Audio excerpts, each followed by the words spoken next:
Hello everyone, and welcome to episode 161 of the Xbox Hall of Gamers podcast. This week I'm joined by Shane.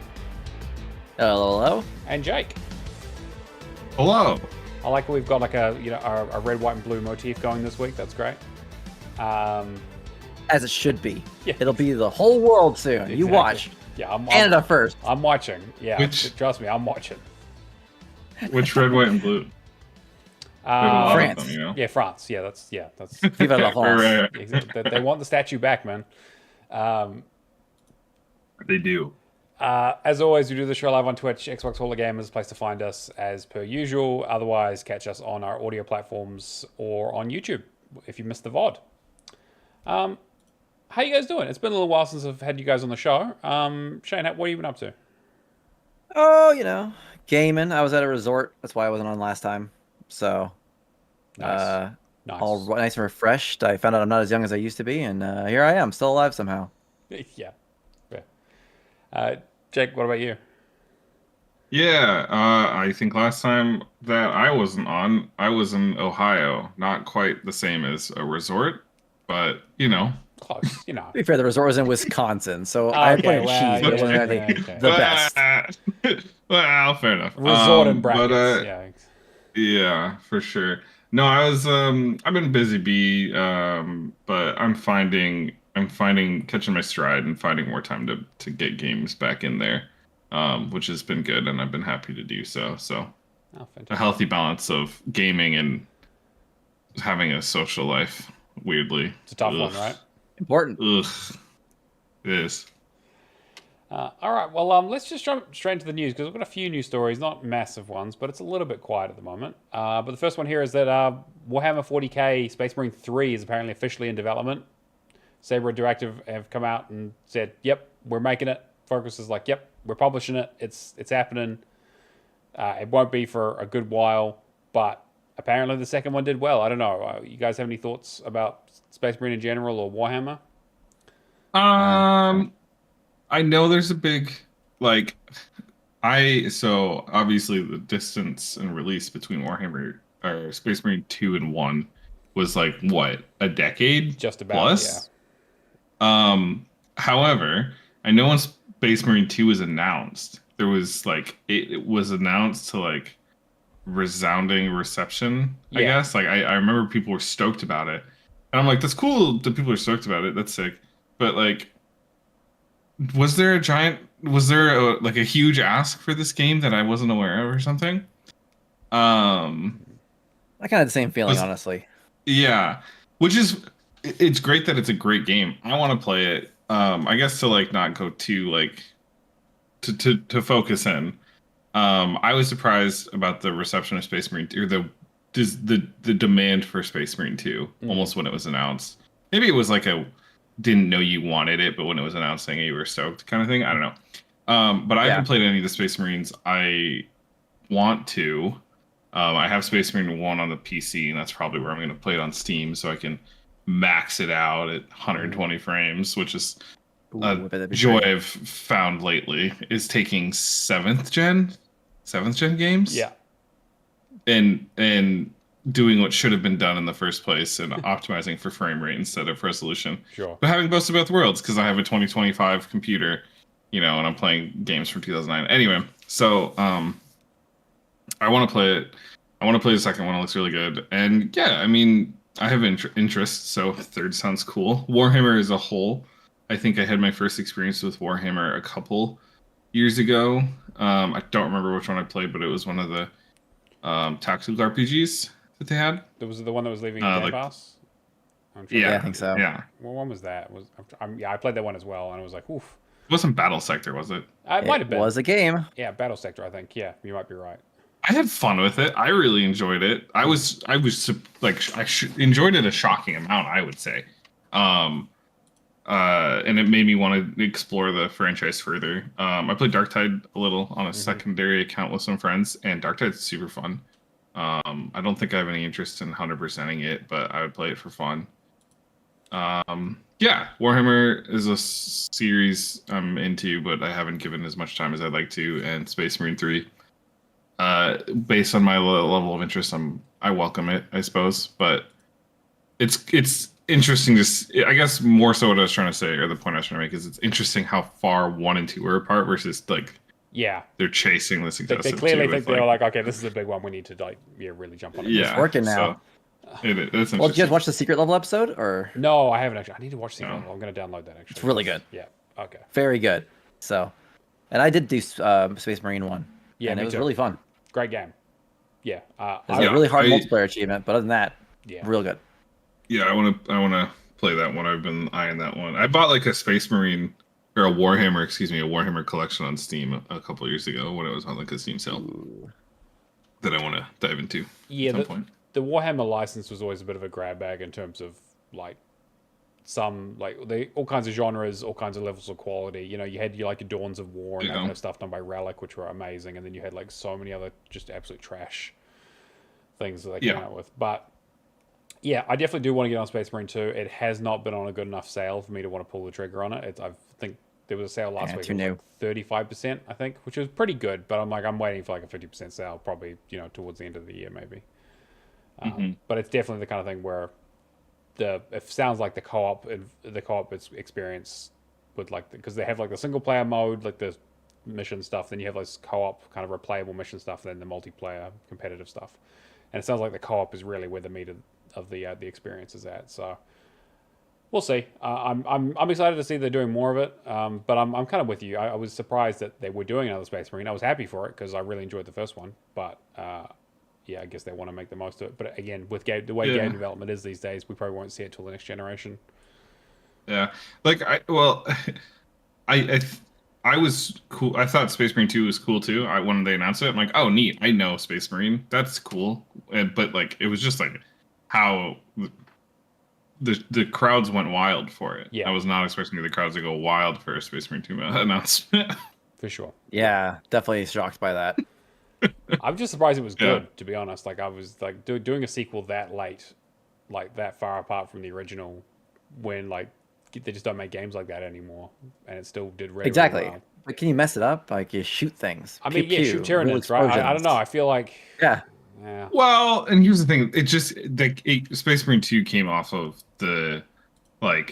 it came just after Helldivers 2. So Yeah, the true. masculine shoot many alien things, massive hordes of just carnage was just it was in. Mhm. Maybe it'll always be in. Maybe there will always be an appetite for that kind of thing. Sure. But like, to what Shane's point, like, how can you screw? You just got to throw as many things on screen as you can and mass carnage. It seems like that's a winning Well, formula, apparently.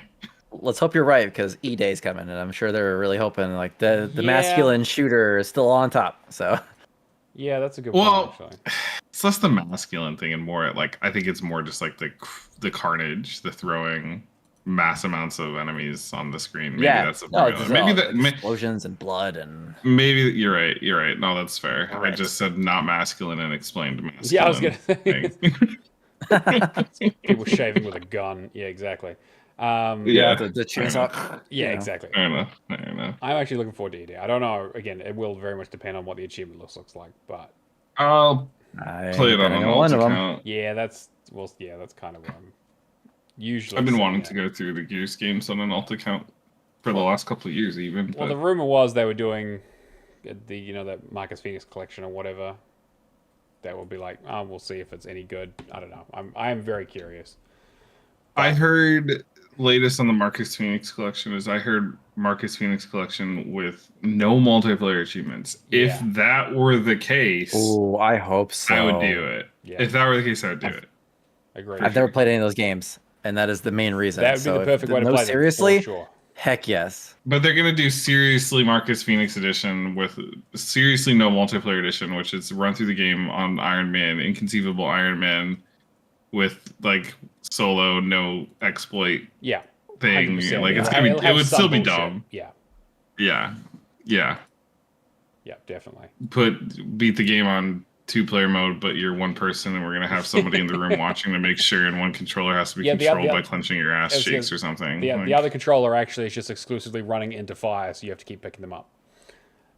That's all it does. It's just the most brain dead AI possible. It's like Gears of War developers. who hurt you? Yeah. Who hurt For you? real. Cliff Blazinski, apparently. real. I mean, considering how much money that man made, and they made some Fair. I like Jazz Jackrabbit. You know, like he made some good games. Let's say don't play Jazz Jackrabbit. And he's like, he's gonna make everyone pay for it from here on out. Exactly. The shit was shareware. You could play it. You know. Anyway, next story. Phil Spencer apparently says that they got more movies and TV shows based on the Xbox IPs coming out.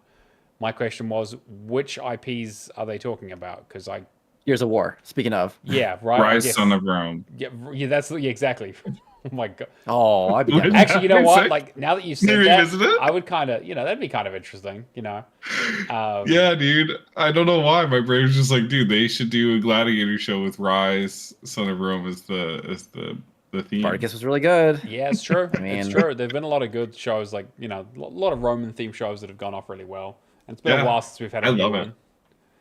I think it'd be such a big dick move. Yeah. Just Microsoft Yeah, Studios presents Rise, the Netflix original series or something.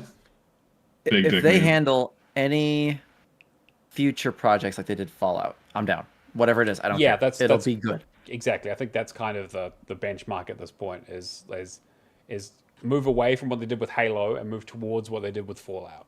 And I think that's kind of Because I mean, they were directly involved with that quite a bit. Yeah, but there's the word at And least, yeah, for sure.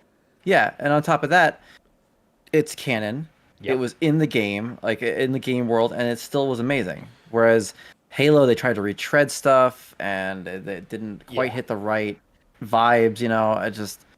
Yeah, man, please more Fallout stuff. Like I'll take Rise, I'll take a Gears of War, I'll take a Conquered Bad Fur Day. I don't care. Like Fable would be kind of interesting potentially. I wonder Fable, yeah. I feel like like fantasy shows there is Yeah, there's a market for high that, fantasy right? comedy show exactly, would be yeah. awesome.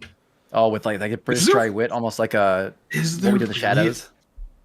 Is there really like a high fantasy comedy? Not really. I can't think of like a good one like outside of something like back in the day with like Your Highness or whatever. They tried to do it with Gallivant on NBC. It was a very comedic fantasy musical kind of thing, and it was funny, but it didn't really hit. Sure. You know what I mean? It wasn't. It feels like you're doing too many things. High fantasy comedy musical. Yeah, like you did one too many genres. Yes. Yeah. But it was really well. A lot of good cast, a lot of good writers. It just didn't hit, so they got canceled pretty quick. But yeah, not really. I could definitely see. It's like you basically just recast most of the Game of Thrones and Harry Potter people because that's like every British actor was in all those shows, and basically just recast them into a fantasy comedy. Just kind of taking the piss a little bit. I feel like it would go off really, really well. Literally. Yeah. That'd be fun. I don't know. Outerworld's show. Yeah. I mean, I guess. If they don't do it like they did the animated Secret Level, because that was bummer. Right. Yeah. I didn't watch it. What else? It was sad. They do it. They pull a Sony card and make a Forza game or Forza show. Sure, as a like show. Gran Turismo movie. Oh my god, yeah. I heard Need for Speed or not Need for Speed. What was Gran the one? Turismo? Gran Turismo. I heard that was pretty good. I heard it was alright. Like it's kind of It serious, is but good. I heard it's really good. So It's based on a true story, apparently. that too. I also heard the. What was the one? Twisted Fantasy. Dungeons and Dragons, the new Metal? one. Oh yeah, Dungeons and Dragons movie. Like that movie was. I really enjoyed that movie. And Fantastic. yeah, So and like I guess Didn't like watch that is a good kind of like fantasy comedy slant kind of thing that it's they like did really well. paste dry British humor all I was over gonna it. say And you you're just set. give more British accents and have one of them kick a chicken. I think that's I'm down for it. But I enjoy video game media. Obviously, we do for this show because we used to do Lights, Camera, and Action. And when new media comes out, we probably will do some more episodes for it. But yeah, we'll see. I guess the part of the reason they're talking about it is because obviously Minecraft movie is coming out and it looks fucking awful. Terrible.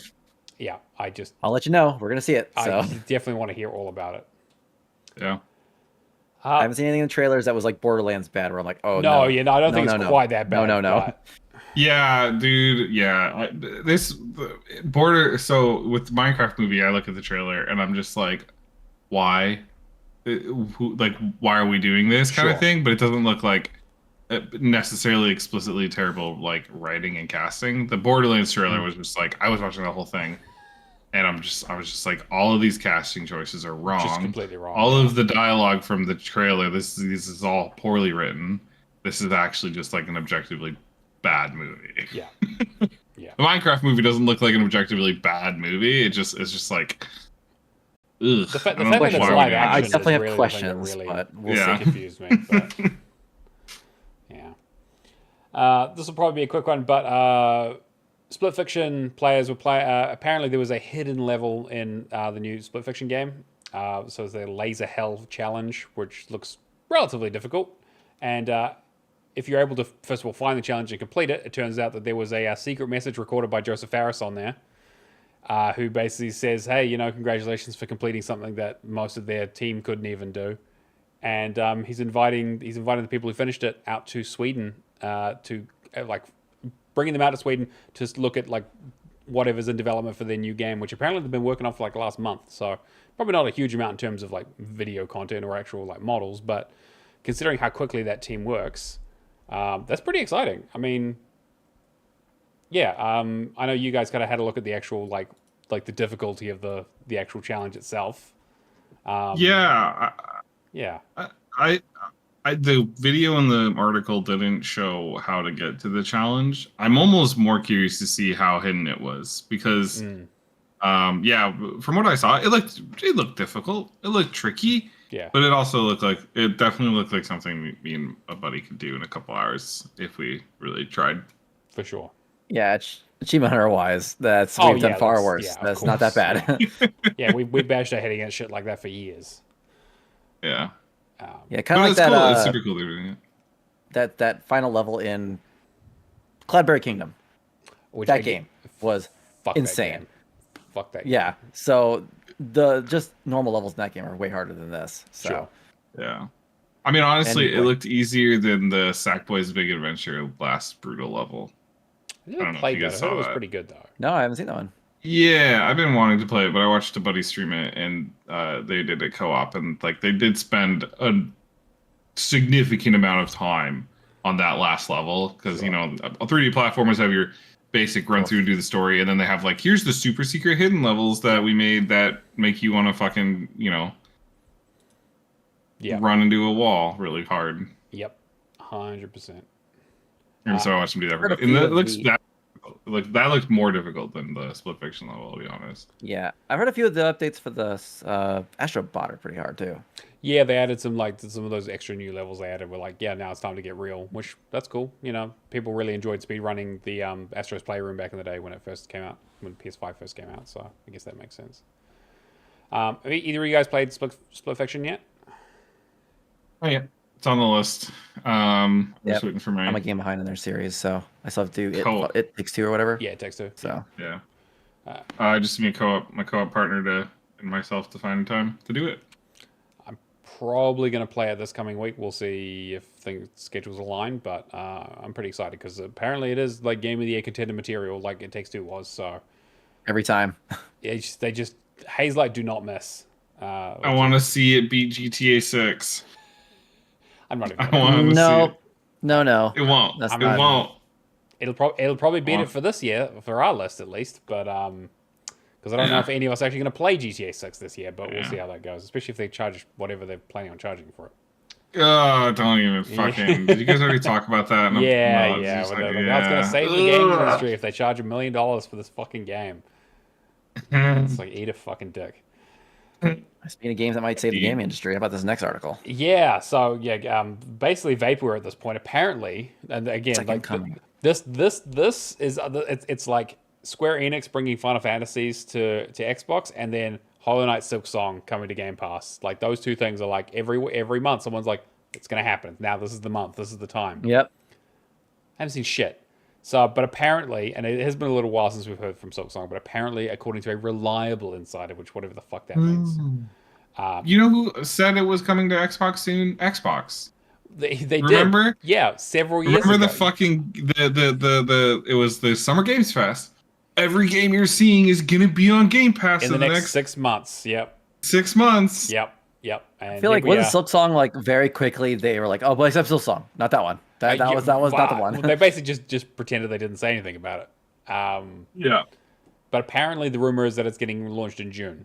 So maybe we'll see it at Summer Games Fest again. Maybe with a release date this time. Who knows? I mean, to be fair, imagine them announcing, and it's coming to Game Pass, and here's Silksong, like that would be pretty big. So Yeah, if I they mean, manage to do it, it'd be Dude, awesome. not it's coming to Game Pass. They at this point, I think honestly, because of all the just Silksong news in the world that is just Yeah, like so I know. fucking I like where you're fluff at this going. point. They need to play it today on Game Pass yeah, during it needs to be like a Summer Oh, Games shadow that would drop. be Yeah, that Yeah, would be like they the need. news of the show, probably. yeah, Yeah, for they sure. need. That's what needs to happen. I think at this point for Silksong to like be what it should have been 2 years ago in terms of like hype. Yeah, It needs to be a Well, my play it today reliable on Game insiders Pass told me Phil drop. Spencer watches this, so like Phil, do that right away. Bam, you're done. Yeah. That's such a good. That would be such a good news. it would be cycle great. for you. I get the feeling like that would be just feather in the cap for sure in terms of announcements. I mean, I'm sure they have some other Yeah. stuff to show too, but apparently, this comes from Yeah, the they same need person. to. Oh, sorry, yeah. I was gonna say they need to end the conference with it, and Yeah. it needs to literally be Silksong trailer, and everyone's gonna lose their shit and lose their mind, and then it's gonna go black, and then Game Pass logos are gonna come on screen and say "Play it today," So, yeah. and then Xbox servers are gonna go down. Yeah, and then they'll be like, "Oh, we have other things to Yeah. show at the showcase," and they'll be like, "No, we don't. You're done. No one's watching Yeah, that shit." that's why they need to We're end done. with it. They Yeah, they exactly. literally The will last have to thing end they with need. it Yeah, because everyone will turn off their computers and go down on Silksong. yeah. I still need to go back and do Hollow Knight. I just fuck me. That list is it's a rough one. Scary. It's a real scary. I mean, do they? I don't think they ever patched the. no, I think you can still do cheese, the cheese. Yeah, but you still got to do the speed run and all that kind of stuff. I should play it though. I should just grip my loins and just do it. You should. The speedrun's not so bad. I did the Iron Man and speedrun in the same playthrough. Damn, nice. They're not too bad. But yeah, apparently this comes from the same insider who predicted the Tony Hawk's Pro Skater 3 and 4 thing and the Insane Trilogy and all the kind of other Game Pass stuff. So, guy apparently has the inside scoop on what's happening over at Game Pass, which is cool. But very curious to see. Yeah, I mean, it'll be Game Pass Ultimate for sure. It won't go into the standard tier because they're not going to waste their time with that. But yeah. So, I guess we'll see. We'll see. Some more Xbox, well, I guess directly Xbox related news here, where there was a UI mock-up showed by Microsoft showing sort of their new rework for the Xbox UI that's going to be running on apparently everything. Apparently they're trying to unify for like consoles and handhelds and PC and everything. And it showed a little Steam tab on there in the screenshot, which quickly got taken down. But yeah, opening 1 billion doors with Xbox apparently is what it says. So Where? I'm looking for it. I'm looking at the screenshot. so if you look at the I can't screenshot, see it it. is It's really to, plain. yeah. So under the little pills, it's recently added individual owned Game Pass and then Steam. Recently added, installed on Game Pass Steam. Oh, I see Steam. Yeah. Whoa! So yeah, I guess similar to how they have like an Ubisoft Plus part or Game Pass part or like a EA Play part. I guess they're looking at adding Steam in there, which again they've said they were going to do. It's not like a huge surprise or anything, but Yeah, really. yeah, I don't know. Is yeah, what I'm more into that screenshot that the article also points out is the ally in the middle. yeah, And they keenly point out is Asus gonna do a collaboration with Xbox and release a so Microsoft specific ally? that's Question mark? That was what the rumor was from last week. Yeah, people were saying that they're apparently along with news of like next generation consoles being in the works for 2027, that Microsoft are working on a handheld of their own of some kind that's still in prototyping phase, not for a few more years. But apparently this year they're going to have some sort of collaboration with another publisher, with another manufacturer, and apparently like it'll be Asus. That could be interesting. I was just thinking about, since my life has gotten a little more busy and I'm not home as much as I used to be, I've been thinking about getting a Steam Deck. Yep. And I did the thing where I'm like, Steam Deck or Ally, which one should I get? And I was leaning Steam Deck, but if Microsoft does something cool special with an Ally, maybe you get an Ally instead. Yeah, I'm curious to see like what kind of difference it would have from a regular ROG Ally. Like what's the kind of interesting point of difference that makes people want to buy it? Whether is it just Xbox branded, I don't know. It seems like maybe a bit of a Probably. waste, but I guess Yeah, it'd have to be yeah, little like speckier for me for because like sure. I was leaning towards the Steam Deck specifically because they're like the Ally is more expensive and doesn't have that much of an offering over the Steam Deck, Yeah, so just go Steam Deck. So I was like, okay, cool. that's kind of So if yeah. they were like, here's the Gen 3 ROG Ally, and it's like fucking a better competitor to the Steam Deck, could be cool. Yeah, and I'm sure Microsoft's going to throw some money at it, and so maybe we might get some. We'll see. I don't know. I'm very curious to see what kind of device they would even bring out, what kind of spec level it sits at, and kind of where they want to sit in the market with something like that. Yeah. I'm like, Either way. if it's a reasonable price, I might pick it up. I haven't, again, same for me. Like, I haven't picked up a Steam Deck, but I just got my new job. I'm going to be traveling again, so I'm considering Yeah. it. But I was gonna say I'm a prospective customer now. I haven't ever had a need for a Steam Deck, but now all of a sudden I kind of want one. Yeah. So do something cool, Xbox. This is your time to shine. Your last mid-generation console update Somebody's wasn't gonna have to wait a even few really months. a console update. It was kind of trash. So do something Yeah. cool. I mean, I guess I don't. it kind of makes sense if they're doing a whole UI overhaul for all of the platforms that they bring out another platform at the same time to kind of capitalize on that. Because the Windows experience for handhelds apparently has been in desperate need of an update for a long time because Windows 11 apparently is just not it. Really, it's okay. It's not great, I guess. I don't have many complaints with it. Sure. Yeah, I don't have any Um, issues with it. but I mean, there's definitely some like it functions, but like it's missing bells and whistles. Sure, which So I think they is could like always that's do that's what that. you show off in a sizzle reel, right? Is bells and whistles rather than Yeah. typical functionality. Like anytime I want to go look for something specific, it's kind of like you have to go in a weird roundabout ways, or it's just not there. Yeah, But if you just want to find it, install, and play a game, it's like Sure. it works as advertised. It's probably one of the most streamlined experiences for that in that regard. It's very basic. yeah. I mean, like even the Steam Deck, like it's not super consumer friendly, if that makes sense. Like it doesn't have like a lot of those guardrails up on it even now. Like it's still very much like a early iteration, like first mover, like early mover Yeah. kind of. Well, it basically runs the like I don't remember what they're calling Proton, it. I think All it of a was, sudden. No, I'm talking about the UI. Oh yes, right, yeah, sure. It's like the next something experience. I don't remember. You pull it up on your PC by hitting the guide button in your Xbox, and it turns it into basically Yeah, like pretty a much. console UI. I don't remember what they call it. Big picture mode. Big picture mode. Like big picture, yeah, right, yeah. Yeah. So I'm curious. I don't know, Shane. What about you? You in the market for a handheld Xbox? Not particularly. I mean, my phone works fine. I again, it's gonna come down to when they do announce this thing, which it's all signs to be pointing. Yes, they're going to. What does it offer? Because cloud gaming works just fine on my phone. I was at the resort and I was streaming to my Xbox and playing Sea of Thieves in bed. So from what was a 3-hour drive away. So what does a handheld matter? Yeah, exactly. What's the selling point? Yeah. So I think it's clearly going to be ease of use. That's got to be what their hook is going to be. Because I've seen Steam Deck, and yes, it's not hard, but most people aren't going to bother with that. The normies and all that. Yeah. So no mass market appeal there yet.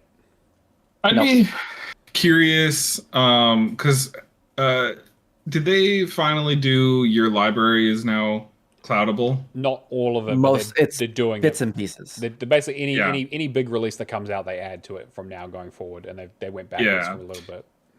Because I'd be curious to see how that develops and just how cloud game streaming infrastructure in general as a whole develops as well. Because then it might be more.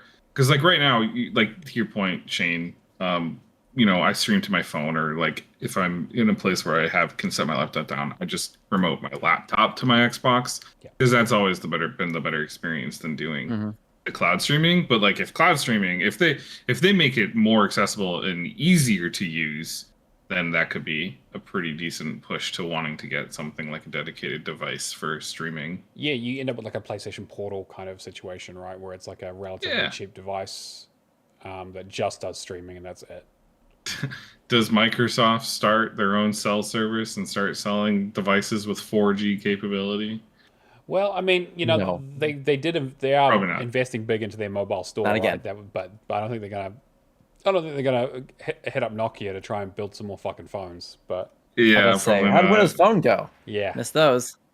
Yeah. yeah. Yeah, that's the only kind of mild downside to me, I guess, is if you're in a place with really no internet, which how often I guess are you in a place with no internet and playing games? Sure. Is you'd have to tether off your phone, and that's weird. But if they got cloud streaming to be able to do high quality on relatively middling networks, that could be pretty neat. Mm. I'm thinking a hotel Wi-Fi. Yeah, for sure. Yep. I guess the level of Or coffee shop Wi-Fi or something. the level of connectivity you need and kind of the speeds you need to be able to stream are getting better and better. But I mean, if you're someone like in Australia, for example, the internet speeds are still pretty rough over there. When we finally got a data center over here in New Zealand, it made things a lot easier for cloud streaming, but it's still not something that I readily rely. I can feel like I can rely on. All right. Another leak for Game Pass apparently from Extras 1S. Extras. I don't know. But apparently, the talk is that Persona 4 Reload, which again is not confirmed, we don't know that's happening, but it's probably a pretty safe bet considering how well Persona 3 Reload did. Is apparently also going to be coming to Game Pass day one, same way that Persona 3 did. Again, we don't know when that's going to happen, but apparently there's been a URL registered for Persona 4. P4re.jp was registered just recently, and about 3 months after the same thing happened for Persona 3 Reloaded, they announced it. So maybe we get something at Summer Games Fest talking about what it is, and maybe it's coming out. I highly doubt it's coming out this year, but maybe a next year release. I don't know, considering last year we had a couple of big Atlas releases with Persona 3 Reload and Metaphor, even though they are different teams. I don't know. You guys have any interest in Persona 4? Persona 1 Reloaded. Yeah, I mean, yes, for sure. I definitely feel like they need to go back to Persona 1 and 2. Come Anyone need an update on. to Persona 1? I mean, to be fair, Persona 1 and 2 would need full remakes at this point, though. They I mean, but isn't that kind of what it is? Isn't it like a remake of the whole thing? I guess so. I mean, they are remakes, right? They are using different engines to rebuild those games. Yeah. But 3 was very, very similar to the original game. They just kind of smoothed some of the edges down. The problem with at least 1, I don't know about 2 because I haven't played 2 yet. But the problem with 1 is you would have to probably just rebuild that whole game. Yeah. You'd have to basically just rip the story out and then rebuild the whole game around it again. Yeah. You could use familiar locales, but that's an OG style wizardry style dungeon crawler. It's you move back and forth in the halls and rotate on an axis. It's definitely more Very Shinigami different. Tensei than anything else, for sure. Yeah. Yeah. I mean, I'm very excited. Persona 4 is probably, in terms of plot, is probably my favorite. The whole murder mystery thing with the TV. I've heard that a lot. Yeah, it's really. I have some issues with the dungeon stuff. Again, I think I enjoy it more than 3, but I think 5 is kind of the sweet spot in terms of how they made their dungeons and a bit more interesting in terms of structure. But 4 definitely has the most interesting plot. I'll take it all. I'll take more Persona content. Fair. To this day, the only Persona I have played is Persona 1. Right. So I need to get to the others for sure. But You're ahead of me. I feel like I'm ahead of most people on that front. I don't think many people play Persona 1. Very few. Well, I people. mean, I haven't played don't a even know. Persona. Yeah. So Fair. Yeah. I've played all of the ones that have achievements so far. Well, no, actually, that's not true because I haven't played the dancing ones. But all the fighting. Also, Persona 1 and Persona 1 PSP have achievements. That's true. They do. I just don't know if I can struggle through that bullshit. Unofficially, it's a. Oh, I mean, that's a bit of a gotcha. Obviously, they're retro achievements. Sure, It's not but any that's sanctioned. we It's not like to sanctioned. celebrate retro achievements on the show as well. Yeah. But yeah, so I guess it would be. I think having it's we're at the end of March right now. We are getting into that space where it's like, hey, what's actually coming out in sort of April, May, and then it's like, okay, what announcements are coming out in June, and then we'll find out what's happening for the rest of the year, because it is a little bit quiet at the moment.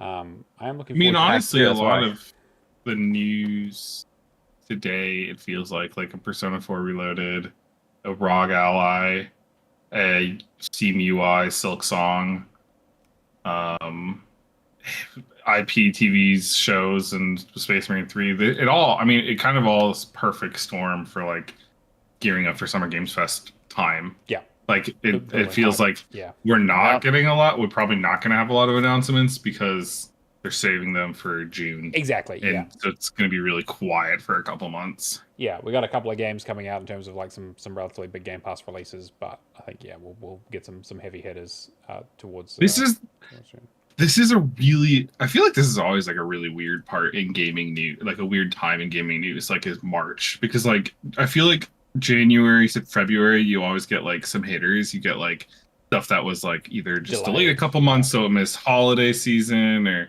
that for whatever reason. And then like March is like where all these things we read today news wise are all very like, they're very quiet rumors and stuff like that. Especially this And next then one, yeah. and then April and May, it's like that's when the rumors start really ramping up for what are they going to announce at Summer Games Fest, and like people It's the are quiet data before the mining. storm. Yeah, Correct. Before the storm. There we go. exactly. And I think Yes. March is very much like end of financial year, so it's like they try to get releases out in February to try and have a month worth of sales going into the end of the year. Yeah. So releasing in Yeah. March doesn't usually happen. You get a few releases in April and May, but they're usually the smaller, quieter releases, but usually less competition. And then because everyone's super hyped for middle of the year, finding out what's happening in the back half. Yeah. Yep. Excited to see. I mean, again, we'll do a Summer Games Fest show as we always do. Very excited to talk about that. Awesome. Getting ready for it, getting hyped. Yeah. And then this last story here is not like kind of a non-story, but apparently on the game creation library for Starfield, someone saw a PlayStation logo. Apparently it got updated quite quickly, but Oh no. no big surprise. Oh, we do. Starfield is coming to PlayStation. Probably won't be too far away. The day I logged into my PS5, went to the store and saw Forza Horizon 5 right there available to purchase on the store. I'm like, it was We're all done. bets It's off. over. Yeah. Yeah, obviously Starfield's coming to PlayStation, guys. Yeah. Like, Yeah. I don't know how many times Phil needs to say it. It's happening. yeah. Like, I think once we get once they bring a Halo over, I think that's when it's really going to set in, even for the most my diehard God. fanboys, right? Dude, that was Forza for me. I'm sorry, because that was used to be like, that was what the meme was. It was PlayStation. Here's all its exclusives. In Xbox, you get Master Chief, Marcus Phoenix, and Car, and that was like the joke. That's right, yeah. And they yeah. got Car. They got Car. They already got They Car. got Car. They So got car. No. not Car. they got Car. Don't tell me they get the my God. Coltrane next. Yeah, We're gonna exactly, move down the yeah. vehicle line. And Yeah. a Warthog, and then it's over. If they have John Halo, like, what am I going to do? Yeah. He'll take his mask off and show you his massive dong. So watch out, It Sony. it just turns out it's like Aloy under there or some shit. That just Oh yeah, the whole time. probably. Oh man, starts doing a Fortnite anyway. So yeah, that's all the news this week. Like Jake said, it's we're in the quiet part of the year. We'll probably have more to talk about probably in April, but yeah, everyone's kind of keeping their powder dry. It sounds like partly because I think part of it is that everyone's gearing for announcements. Also, no one wants to talk about anything because shit gets delayed, shit gets cancelled. It's a very sort of turbulent time in the industry. No, people are not announcing stuff too far away from when it's actually coming out these days. Well, also, we're in a weird spot where Nintendo's about to announce a new console, probably. True. Like, Very true. almost guaranteed. Oh, they did. They Well, did. they already But they're gonna announced show it. it. but It they're was gonna the show most it. like It's in forced, April, right? lukewarm Yeah. announcement. Yeah. So now a lot of companies couldn't announce until now because now they True. can go, oh, and Switch 2. Switch 2, so, yeah. and then now Microsoft's going, oh, we might have a handheld, and so I'm sure developers are loving this right now, or publishers. Yeah. They're So- just like, all right, well, I guess we're just sitting on our hands for a little bit. Speaking of Game Pass, here's what's happening over there at the moment. So we had 33 Immortals join just recently, which came to Game Pass Ultimate and PC Game Pass as part of game preview. No achievements yet, as far as I'm aware. So I think people are kind of been like a little disappointed, but it is still in game preview. So I mean, it will get achievements at some stage, but I think all of us listening to this and watching this are probably going to wait on it. But if you do have any thoughts about it or you played it, I'd be very keen to hear what people think on the Discord. So definitely go and report back there. It'd be great to see kind of, because I haven't heard anyone talking about it, to be honest. I feel like it lost all of its hype just so quickly because it kept getting delayed. It's like my precious, precious Slitterhead. Yeah. Yeah, right. It just kind of came and went. Came and went. Can't wait to play that. I also can't wait to play that. And then we had for Game Pass Standard, Octopath Traveler 2 and Train Sim World 5 got added to Standard. And then just the other day on the 20th, we had Mythwreck Ambrosia Island, which is one of their big releases. Looks interesting. I think it's been out on Xbox for a little while. It's a sort of narrative adventure game where you get shipwrecked on an island with a bunch of Greek gods, and you're like a backpacker, and you got to go around like making friends with them and stuff. It looks okay. I don't know. Greek gods, you go around. What is that? Immediately reminds me of Paradise Killer. Yeah, like that's kind. Yes. Yeah, like I felt like I was like, okay, so this is Stray Gods and Paradise Killer, just with like no singing. There might be singing. Actually, I don't know, but Yeah. it looks kind of okay. It looks very. It's got it has. I don't want to be like. It has that art style of like a very like cartoony, very like I don't know, kind of like. I don't know, I'm interested. Like, I'll give it a go, but apparently people aren't like thrilled with it. Like, saw a lot of complaints about it being woke, quote unquote, which I'm like, oh, for fuck's sake. Oh no! Right? But I'm like, so is Monster Hunter Wilds, dude. Like, that's whatever. true. That's true. So just smoke. It's all smoke. yeah, so I'll probably give it a Man. try. I mean, it is a pretty light month for Game Pass releases. But on the 25th, we do get Blizzard Arcade Collection, which is a fun one. So if you want to, play Lost Vikings and is it Rock great and Roll game. Racing, I think was the other one. There's a few others on there Yes. again. This is what this is pre Warcraft. Warcraft. Yeah, pre Warcraft basically. So interesting to see that. I guess they own Blizzard now, so that does make sense. It's like if Rare Replay was just like all the games before Banjo and Conquer. Pretty much. And yeah. Well, they grab other games, Yeah, but I get what you mean. Yeah. Yeah. Yeah, and then on the 26th, Tunic, Batman Arkham Knight, and Monster Sanctuary all coming to Game Pass Core. Monster Sanctuary has been in Game Pass like forever. It's been like 5 years. It feels like I don't know. It's crazy. I've always wanted to play that, but I've always been like, I'll wait for it to leave Game Pass, like be leaving, and then I'll jump on it. And I've just never gotten around to it. I've heard it's really good. Tunic's great. I hear it's like quite technical though, in terms of like stat stuff. But anyway. Yeah, I've heard it's a lot about Monster Sanctuary being pretty complex. Yeah. It wasn't bad. It's just they toss a DLC in there that kind of ramps up the difficulty a little bit. You have to Right. be a little more on top of how that game works. good, But yeah. until then, it's a really cool Pokemon Castlevania game. It's weird. I might Yeah. that does. I do like both of those genres. So, and then on the 27th, probably the biggest release is Atomfall from Rebellion. Looks really, really interesting. They've kind of gone away from their standard Sniper Elite stuff. Literally, that's all they do. Yeah, it was like that, and what was the other one they did? Strange Brigade. And that's Sniper pretty Elite. much- Sniper Elite was zombies. Yeah, Sniper Yep. Elite, Sniper Zombies, and then Sniper Elite, but with other weird mythical creatures. Yeah. So Atomfall looks really good though. The previews have been great. That comes out the 27th, so definitely check that out. I'm probably going to play it. Apparently, it's not super long either. It's like maybe like a 20-hour game. So Yay, give me more of those, yeah, please. I'm definitely on for board for sure. that. Leaving, we have Yakuza 0, Yakuza Kiwami 1 and 2, Yakuza Like a Dragon. So those are all the last remaining Yakuza games on Game Pass at the moment. And then we have Monster Hunter Rise, Hot Wheels Unleashed 2, MLB The Show 24, Little Gator Game, Open Roads, and Lamplighters League. If I was going to recommend anything, I would say probably Little Gator Game. Really enjoy that game. It's Great game. great. Very game. cute. Yeah, really, really cute. Kind of, low stakes, just kind of. I don't know. I think people have enough time to finish Monster Hunter Rise. Yeah, keep cracking on it, guys. Yeah, oof. I did have a look Easy. because I was like, people are talking a lot about Monster Hunter. Maybe I should get into it. And then I looked and I was like, oh, that's why I didn't start it. Because I don't have 1,000 hours. I just don't. Yeah, I have so many other 300 to games. 500 hours. Yeah, exactly. So, And yeah. I'll lie to myself and say I'll do it. I won't, but I'll lie to myself and say I will. Well, apparently Wild isn't too long. But again, there's no DLC for that yet. So, Yet. Yet they'll definitely do something. Well, I'm pretty sure the 300 to 500 hours also doesn't include Sunbreak for No, Rise. that's another probably 300 hours at least on top of that. So I just don't. I do not get it. I do not get it. It's if I mean, literally if I the was playing, it'd be crowns. fun, It's but- Yeah. it's the RNG farming for the monsters or whatever. That's literally the like. If it wasn't for that, it'd be maybe 100-hour completions. Yeah, which again is still too long, but I would actually play them. That'd be way more. Yeah, I'd play that then because Yeah. I think I'd like those games. It's just Exactly. They're super fun. That's It is nice. just RNG hell when you're going for the crowns, the small crown and the large crown, where you have to get the threshold for like the top 1% of large size of the monster variant and like bottom 1%. It's just grueling farming forever until it happens. I think on Wilds or World, I think I have like 3 small crowns and like 2 giant crowns Jesus out of like all the I don't know how many monsters there are, and I have like 100 hours in the game. Christ. You can manipulate your odds. You can like do things that increase your odds, and event monsters have like uber enhanced odds.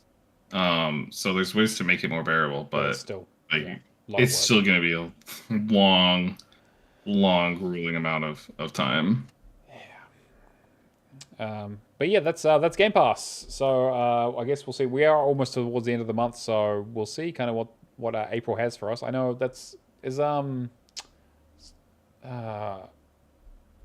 coming out? There was something. Oh, as Clear Obscura, what was that fucking one? Expedition 33. Yeah. Is that one coming out April? Was that April? I think it was. I think isn't it May? And Might have then been May, might have been May. April's South by Midnight. That's what I was thinking of. Yes. Okay. Yep. So, which I'm definitely looking forward to. I was just going to say, when does South of Midnight come out? Yeah. I got that pre-installed. I am definitely playing that. Yeah. It's gonna be The good. game looks sick. It also Yes. looks short. It does. It looks Yes, like that's it looks like why. it's going to be like It a 10-hour looks game. perfect. Great. Yeah. 100% on board. Looks like for the that. perfect length. Yeah. I saw it was like $30. I'm like, sweet, downloading that. Awesome. Yeah. I know that what that Yeah, means. exactly. Yeah. Yes, this is not going to be Yeah. a 200-hour epic for sure. Oh yeah. We've also got a Patreon, patreon.com/HallOfGamers. If you want to help support the show, a huge thank you to Lee Howard, Mikhail KV, Nicole Eder, Mad Lefty, Admiral Awesome, Happy Muggles, Kung Fu Skills, Hack and Pone, Cavaliers07, Old Mate Clown, Mace J, Left for Legacy, and McNulty. We literally could not afford to do the show without you guys, so thank you so much. We reinvest all of it straight back into the show so we can do competitions and buy equipment and pay, get review codes and get into lists and stuff like that, usual bits and pieces. So thank you so much. And if you do want to help support the show, any extra content that we do goes up on the Patreon, and all tiers get available to all the content. I don't like gating, so if you do $2, you do $10, like it's all the same. We don't want to gate it based on how much you give. Just if you're able to help support the show, we really appreciate it. All right. We also have our Bimestral Burden, which is a sort of a themed month that happens every 2 months. So for March and April, we've been doing Bring Out Your Dead, which is a complete game that features the undead, zombies, ghosts, vampires, and other spookies. Undead, Jake. Undead. I've already done 4 games They're for Bimestral Burden. They have to be. The spell. It says ghosts.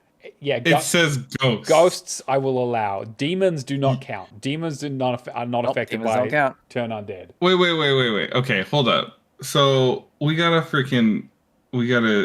look through this. Yeah. I did Beast Inside as my first game. That was I think that one fits probably. I mean, there's ghosts That's and okay. zombies That's and fine. undead. Zombies is great. Yeah. Beast Inside fix. Yeah. Harry Potter and the Sorcerer's Stone has It ghosts. does have ghosts, in it. and it does take. It has ghosts. And the Inferni are basically zombies, so I will give you that. Yes.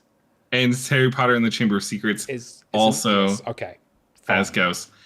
And Bendy and the Ink Machine not. has other spookies. No, it does not. No. Has Betty the Ink Machine other is some demon shit. That does not count. spookies. That does not Other count. spookies. Yeah, the other spookies are other undead creatures that I just didn't want to list the entire fucking monster That manual from is D&D. crazy that we are. I want a breakdown of We are- all of Dungeons we are- Dragons undead monsters in a list so I know what I'm playing. That is crazy that we are totally on board for Harry Potter, PS1 Harry Potter games, but Bendy and the Ink Machine is where we draw the semantic line.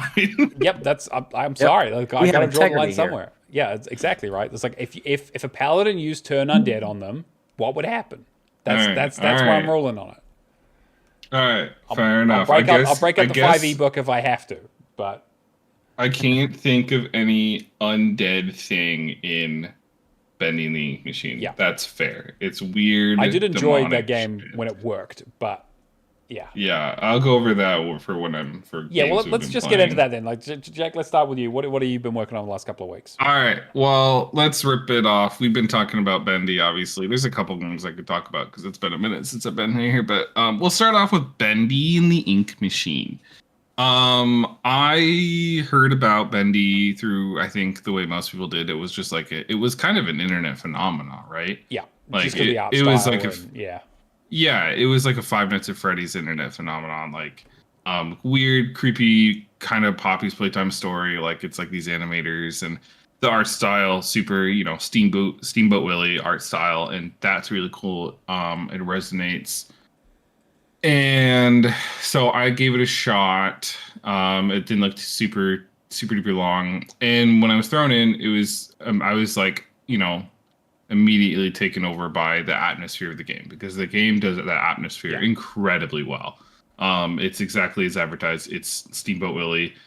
They do it very well, very appealing, very cool. I played it on an OLED TV, so it's black ink, and the black ink looked pure pitch black, which was really helped add to the atmosphere. The horror side of it was like so. It was Bioshock levels of horror.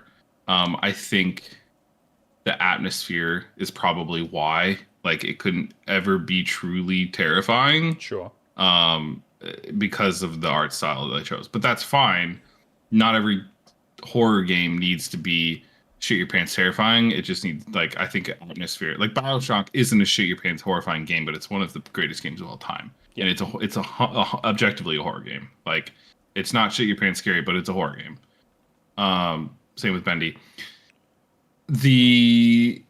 So the horror was kind of cool. And I like that level of horror too. Like just as an aside, like the shit your pants horror is cool and stuff, but like I can't like in doses. Like I can't play back to back of that. Sure. I could play various other games like Bendy, all back to back. However, so that's the good basically. That's about where the good ends. Is the atmosphere is really good, and the spooky, like the scary's like I don't know, it was done like decently well. The game is well, I guess story wise, it's okay, not really there. Serviceable. I guess. Yeah, it's fine. It serves as a reason to keep pushing through each individual level. Maybe I don't know. I've talked to somebody about it, and they said there's like a lot of hidden lore behind the Bendy franchise, and like so there's one of those games. Yeah, exactly. Yeah, like, so exactly. When you say that, you're like, okay, I know exactly what you mean. Yeah, it's a Five Nights at Freddy's, right? Where there's like hidden stuff that's not in the game that you have to get like. So there's a cult following there, but from just playing Bendy and the Ink Machine, the first one, the second one, maybe it adds more, but the first one, serviceable, like Matt said. However, so outside of all of that, the game is a incredibly buggy mess for sure. Oh. It's pretty clunky. I will admit there's some bias because I think the bugginess mostly is in the achievements, or at least the bugginess mostly largely affects the achievements. There are some buggy things about the game that don't affect achievements. For example, the combat's just terrible. Yeah. There would be some enemies where like you're a one hit with the axe, you'll hit them in one hit. And then there's this one section where it doesn't like, or not even in this one section. Sometimes you'll hit them with like 4 times and it just won't register. And that becomes incredibly frustrating when there's a achievement for doing a combat section, which already the game does combat poorly. So now there's an achievement that is entirely based around combat, and it's based around doing it very quickly, and you're overrun with enemies, and it makes it unnecessarily difficult. And I don't know, I spent like probably 4 hours one night not getting that achievement. Oh, okay. And the kind of the worst part is if you don't get it while so it's like time based. So you have to time yourself while you're doing it, and if you don't get it in a certain time, you should quit out and reload, and you can try again. That only works if you're literally in the middle of your story run, because if you do chapter select, nothing saves. Yeah. Not even, there's no checkpoints in chapter select. It's literally just like your progress doesn't matter. So if you're going for it in chapter select, like most people do, like I did, you have about a 15-minute walk of shame before you get back up to another attempt. Oh. Yep. Yuck. About 5 of that, I timed it. 5 of that is unskippable cutscene. And then another 5 of that is auto scroller. And then like there's a small boss battle before, but yeah, it's and then the small boss battle takes about 10 seconds because you can cheese it, and then that goes right into another like minute of cutscene. So there's like a 15 minutes of just grueling, annoying. You can't speed it up to try for your other attempt, and the achievement takes like 3 minutes to attempt, and you're gonna fail a million times because the combat sucks. So you're sometimes hitting these enemies that should die in one hit. You're hitting them 4 times. And in the time you're doing that, they've all gathered you, and they all smack. You don't have any like invincibility frames. There's none of that. So they'll all, you'll be surrounded by 6 guys, and they will all swing at you at the same time, and you're just gone. You're done. So that was like the first annoying thing. Huh? You're really not selling this. Yeah, I don't think I'm trying to. I'll be fully on. Like, I think there's a cult following around the game, but I think my play was so soured that I don't think I'm trying to sell it. I think I would actively tell people to probably avoid it. At least achievement hunters, for sure. Like, if you're not an achievement hunter, it's a solid 3 or 4 hours. But if you're an achievement hunter, you should probably just avoid this game. Like, I've heard nothing. I've talked to so many other people about my experience who have tried to achievement hunt or trophy hunt this game. And they've all been like, "Yep, the same thing happened to me," or "Yep, that happened to me too." And they were either very frustrated but powered through, or just said they gave up. So yeah, if you're an achievement hunter and you're kind of unbendy in the ink machine, yeah, I would hard avoid it. So that's like one of the bugs, and then the other non-achievement hunty bug. So combat's buggy. The other non-achievement hunty bug that happened that kind of fucked me out of an achievement I did get full soft locked in the middle of the 3rd level at one point. Yeah. So you'll know this. Basically, when you've done all the tasks and you're told to go do the part where you end the level, and it kind of like shoots you up into that elevator. Yep. And it's all automatic. You just step in the elevator and it's done. It wouldn't go up. Like nothing would happen. So I had to quit the game and reload to get it to work. However, here's where we get into the super fun bugs that affect achievements for the game. Or maybe it wasn't a bug, maybe it's just poor I think this is probably more poor programming than bug. If you quit out of the level at any point, it will, when you load back in, even in story mode, none of the collectibles you obtained previously will be obtained. They will all respawn back in, and that will erase all of your progress. So the only time you're allowed to quit the game is at the beginning of a chapter, if you're going for all the collectibles. If you quit in the middle of a chapter, your collectibles are reset. There's a couple chapters where you're still okay. You can do that, but you do have to go back through the whole chapter and re-grab everything. Yep. And that's kind of annoying. But the problem with that is if you quit out of... well, let me back up. You can fuck up one chapter. You're allowed to quit out of one chapter because then you can go through the rest of the game getting all the collectibles and saving, and then go back in chapter select and get all the collectibles in that chapter. You can only, but the reason you can't fuck up 2 chapters is because, as previously stated, chapter select does not save. Yeah, right. So, if you go get all the collectibles in the chapter 3 via chapter select, for example, as soon as it ends and you finish the level, if you have to go to chapter 4, well, none of your chapter 3 progress saved. So, JK, you didn't, basically. Yep, pretty much. You're done. And the reason this is kind of frustrating is also kind of paired. I think the guide does a pretty bad job of explaining that facet to you. In their defense, I think a lot of people didn't understand it until you really kind of think about it and boil down exactly what's happening. But there's a couple achievements where they're like, oh, if you don't get it, like if you die, you voided this achievement here. Quit out and reload.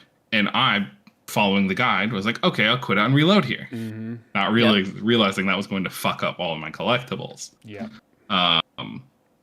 So I think I had to play through the game. I played through the game 2.5 full times to get the last collectible achievement. Yuck. Yeah. So it popped in and I ran through the whole game. It didn't unlock. I ran through up through the third chapter, and it unlocked in the third chapter. So maybe you can separate it between profiles or like saves. And I missed a collectible in chapter 3 or something. But the bright side is it's a super short game, so you can just basically speed slam run through it. I had to do the same thing. Like I did the exact same thing. Was like collectible achievement just didn't unlock, and I was like, what the fuck have I done wrong here? Because I feel like I've yeah. It was likely related to quitting out in the middle of any given chapter at any given time. So, It's funny that you talk because it's like a internet sensation game. I did not poppies. What's the other one? Garden of Banban. Oh, and that's the same where if you die or reset or anything, it resets all your collectibles without really letting you know. So, pretty much you have to get all the collectibles in one run without dying. Yeah. Or else Bendy's not that mean. You can die because it very much so Bioshock Vita chambers you back to where you were at. So you can die and still get all your collectibles. Which also, that's another thing. People always talk about Bioshock or Bendy 2 being Bendy Bioshock. Why don't people say that for the first game? I don't know. There's legit ripped scenes. Like I will walk. There were like on several occasions. I was like, they did that in Bioshock. Like the third level, you get into the toy factory thing, and like it's the grand reveal or whatever, and it's like this is fucking Fort Frolic. Like literally, this is Fort Frolic. This is laid out exactly like it. Then in the fourth level, you get to the scene where there's the like frozen like mannequin guys, and it's like this is fucking whatever I don't remember the level, but like the art sculptor person, like that's ripped out from there. And then there's also you can go down a vent, and there's literally this ink monster just standing there slowly bashing its own head against the wall, and like they literally did that in Bioshock. Yeah, like, it's very very inspired by other games for sure. Like inspired, yeah. Like, and that's fine. I'm not saying like you can't do that. It's just like I've seen several people be like, yeah, Bendy 2 is just Bioshock. Brother, Bendy 1 is just Bioshock. So Bendy 2 Bioshock 2 by that logic, right? You'd have to, I guess. I don't know. But anyway. So that was my experience with Bendy. I prevailed in the end, but in the end, it was not out of joy. It was out of spite. Yeah, and vitriol for that game. I was so excited by the idea that I was like, oh, cool. I like the concept, and I thought it was cool. And then, by the end of it, I was like, this is a fucking pain, and I really just did not enjoy it by the end of it. I will still play the second one. That's kind of where I'm at, too. I'm like, I would probably play the second one if I can find it for a good price, yeah. I knew I was going to do the second one, so I bought the bundle. Right. And then 2 days later, they both went under $10. Jesus. Yeah. Okay. Yeah. So literally 2 days later, they both went under $10. So that was super sick. I'll pass it. I have more to go over, but that was a long one, so I will pass it along to somebody else. I will. I've got one big one to talk about, but I'll talk about my smaller ones first. So, went back to Doom Eternal. Finished up my One Life run through of the base game because Cameron did it, and so I was like, well, I should probably get back to it. And it also fits nicely into our theme because the game has zombies. So yeah, I was not super enjoying it in the early parts of that game, and I kind of realized that game really doesn't get interesting or fun until about halfway through it. Like by the time you get to like level like 5 or so, once you have most of the weapons, you've seen a lot of the set pieces, they've introduced most of the enemies, you've got a few upgrades in terms of like suit upgrades and weapon upgrades and different mods and stuff, and you can start playing around with like switching between weapons, and then you got the super shotgun, and it gets a lot more enjoyable for sure. And then, so I was like, I wasn't enjoying it to start with, and I was really not enjoying it by the end of it. By the end of it, I was like, this is turning into a fucking slog, because once you have everything, and they kind of gone through the interesting set pieces, they just kind of start recycling things and just start making it more and more difficult and throw more enemies at you. And it just doesn't really change up all that much in a way that I enjoyed. Still got through it. Again, I didn't start feeling fatigued till like level 12 or 13 or so it wasn't too bad. Do still have the DLC to go through. Cameron did not really enjoy the DLC, so I'm probably not going to enjoy it either, but we'll see. I know that it's like 5 or 6 hours for each of them, and then I still got to do the Horde mode at some stage, but I was working on that. Also got the base game done for Ghost Recon Wildlands with Cameron Keel and Stubby. So we kind of finished up the big Ubisoft collectathon there, find all the documents, have some of the achievements glitch out and have to redo them. You know, the classic Ubisoft experience. So yeah, one of my leveling achievements didn't work, so I had to go through and do a quick like 4-hour like speed run of some of the collectible stuff, which is okay. Like it wasn't a big deal. I had some, obviously everyone helped me, which was great, but yeah. So we started the DLC for that as well, and that's fine. Like this is like the most brain off game I've played in a very very long time. Like there's nothing to it. Like it's just like skip all the cutscenes, don't care. None of it's interesting. The dialogue's terrible. The missions are barely missions. It's basically show up at a place and do something. There's no cutscenes for like introing the mission. There's no conversations happening really. There's a couple cutscenes whenever you defeat one of the big bosses, but it's like it really feels like it reminds me of like Mercenaries or like Crackdown, where it was like just an excuse to just go around and fuck shit up for a bit with your buddies, which like I can appreciate. You know, it's been a while since we've had one of those kinds of games. But it is very mindless. I've been thinking about Mercenaries lately. Yeah, like well, not the PS2 one specifically. Yeah, the original Mercenaries is a great game. Yeah. They should bring that back. But I guess like I was also thinking like Just Cause was very similar to that kind of idea of like kind of just, you know, lots of icons on a map, kind of just blow shit up, have a kind of brainless fun time. Don't worry about story or narrative or pacing.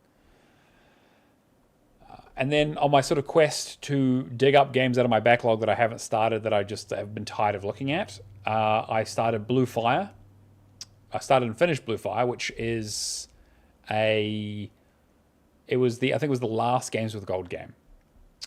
So a lot of people own it. It's an interesting mix. It is a 3D platformer with some relatively light combat that is very, very clearly Zelda inspired. Like your main character wears a tunic and a hat, and like is like, and you even have like the Z targeting, like that brings in the bars when you lock onto someone and you circle around them. It's very, very Zelda coded for about half the game. So the game starts off with you being like, hey, you awaken in a weird shrine. You kind of have to platform your way out of it. There's weird corruption everywhere. Again, it feels like I'm like, oh, am I just playing like Breath of the Wild or something? Or it's weird. And then when you get out, there's a guy who's like, okay, there were 5 gods and then like a 6th dark god who killed all the other ones, and now you need to go to their temples and save them. And I was like, okay, I know the deal here, right? I'm going to go to a place. It's going to be themed in some sort of thing. I'm going to get an item that's going to help me beat the boss and get through the rest of the dungeon. So the first one is like, okay, I think the first one was like a wall running ability that you could get, so you could like wall run and climb. And then the second one was like a double jump. I was like, okay, so the first one was a forest theme. Second one was like a water theme. I was like, okay, cool, I'm getting it. And then they were like, yeah, we're not doing that theme thing anymore. Also, those gods things, you save 2 of them. Don't worry about the other 3. We're just going to scrap that idea completely. Now you have to fight 3. You have to go and fight 3 of the same kind of boss, but they're slightly elementally different, by going around the world and sort of solving some minor puzzles that are scattered around the world because we ran out of budget for dungeons, I guess, or something. I don't know. It was so weird. It was like, okay, we're going to take you to an area. It's not quite a dungeon. It's kind of like more of an open world area. Collect everything in there and then fight the boss. There's no new items. There's no new abilities until like the last one. The last one's like, okay, kind of a dungeon, like half a dungeon.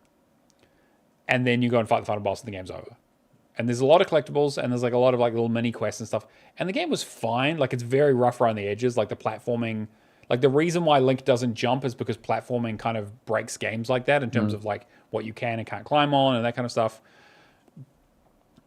Yeah, it felt very like a game of 2 halves in a way that I was not expecting. And like, yeah, the first half it feels like they had a cool idea, or like they were trying to execute on something, and then they're like, fuck, we're either out of ideas or coming close to deadline, so let's just speed run this shit. Wrap this up. Yeah, pretty much. Yeah. We'll start with the cool stuff, we'll end with one of the cool things, and the rest is just gonna be like cram it in, we gotta make a game. It's like, oh shit, well let's make you go to each area and find a thing in each area to go and fight a boss. It's like, so revisit where you've been to find a secret door or find a little orb where you gotta collect stuff. I don't know, it was fine, like I didn't mind it. But it was definitely like, also like guide-wise, there's nothing out there. Like in terms, like there is an IGN guide that is like a walkthrough, but it commits the cardinal sin of section. Oh, hey, this section is for when you come back later. We're not going to put that later on in the thing. We're just going to shove it in the middle. So make sure you remember to come back to this. And I was like, come on, guys. Like, who's my goat? Who's the one that I always do that's so good? When Xbox or PlayStation doesn't have anything. Hold up. I usually use like Neoseeker or something along those lines, but there's so little to this game. Is a big one. I think Neoseeker is the one I used to. Yeah, usually Neoseeker is usually what I look for, but not a lot. Obviously, this game didn't make a huge splash, but yeah, the IGN guide is fine. But like again, the game is relatively linear for the most part, so it's not overly difficult to find your way around it. But because you can wall jump and I think it took me maybe 15 hours or so, just maybe somewhere around there. Bad. It wasn't. Yeah, well, it was perfectly fine. Like I think I got it done in a day. Yeah. Nice and short. Yeah, and so it was one of those like in the backlog was games with gold. I'll just do it. So yeah, I was okay, but I kind of was hoping for a little bit more. Actually, let's have a look. Yeah, it took me. Well, the website says 2 hours, but yeah, the estimates are like 12, been real off lately. Yeah. The estimates are like 12 to 15 hours, which I think is probably about right. I think it's probably closer to the 12-hour side of things. And then the other one from that kind of collection of old games that I never started was Dex, which is a side-scrolling cyberpunk game,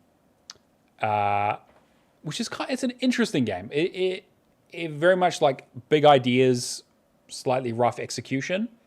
So the whole thing is that you wake up in your apartment and there's a bunch of corpo sec guys with guns trying to break into your apartment, and some random disembodied voice is like, hey, we need to get you the fuck out of here. I'll explain later. Just you need to get the fuck out and I'll guide you through this thing, and sort of expands from there. So you kind of wander around a 2D city, has some very light Metroidvania kind of stuff where it's you get enhancements, so you can do higher jumps or that kind of stuff, or go through gas and that kind of stuff to explore new areas. Narrative wise, it's kind of not amazing. It's fine. Combat wise, it's really rough. There's big focus on melee combat, but the melee combat is hit X twice and then block and wait for them to hit you, and then you press X twice to hit them for a little bit of damage, and then sometimes they'll do a big attack, so you just want to step backwards a little bit. It has a dodge roll on the right stick, but it feels very, very clunky to fight. Every time I go into a fight, I was like, fuck.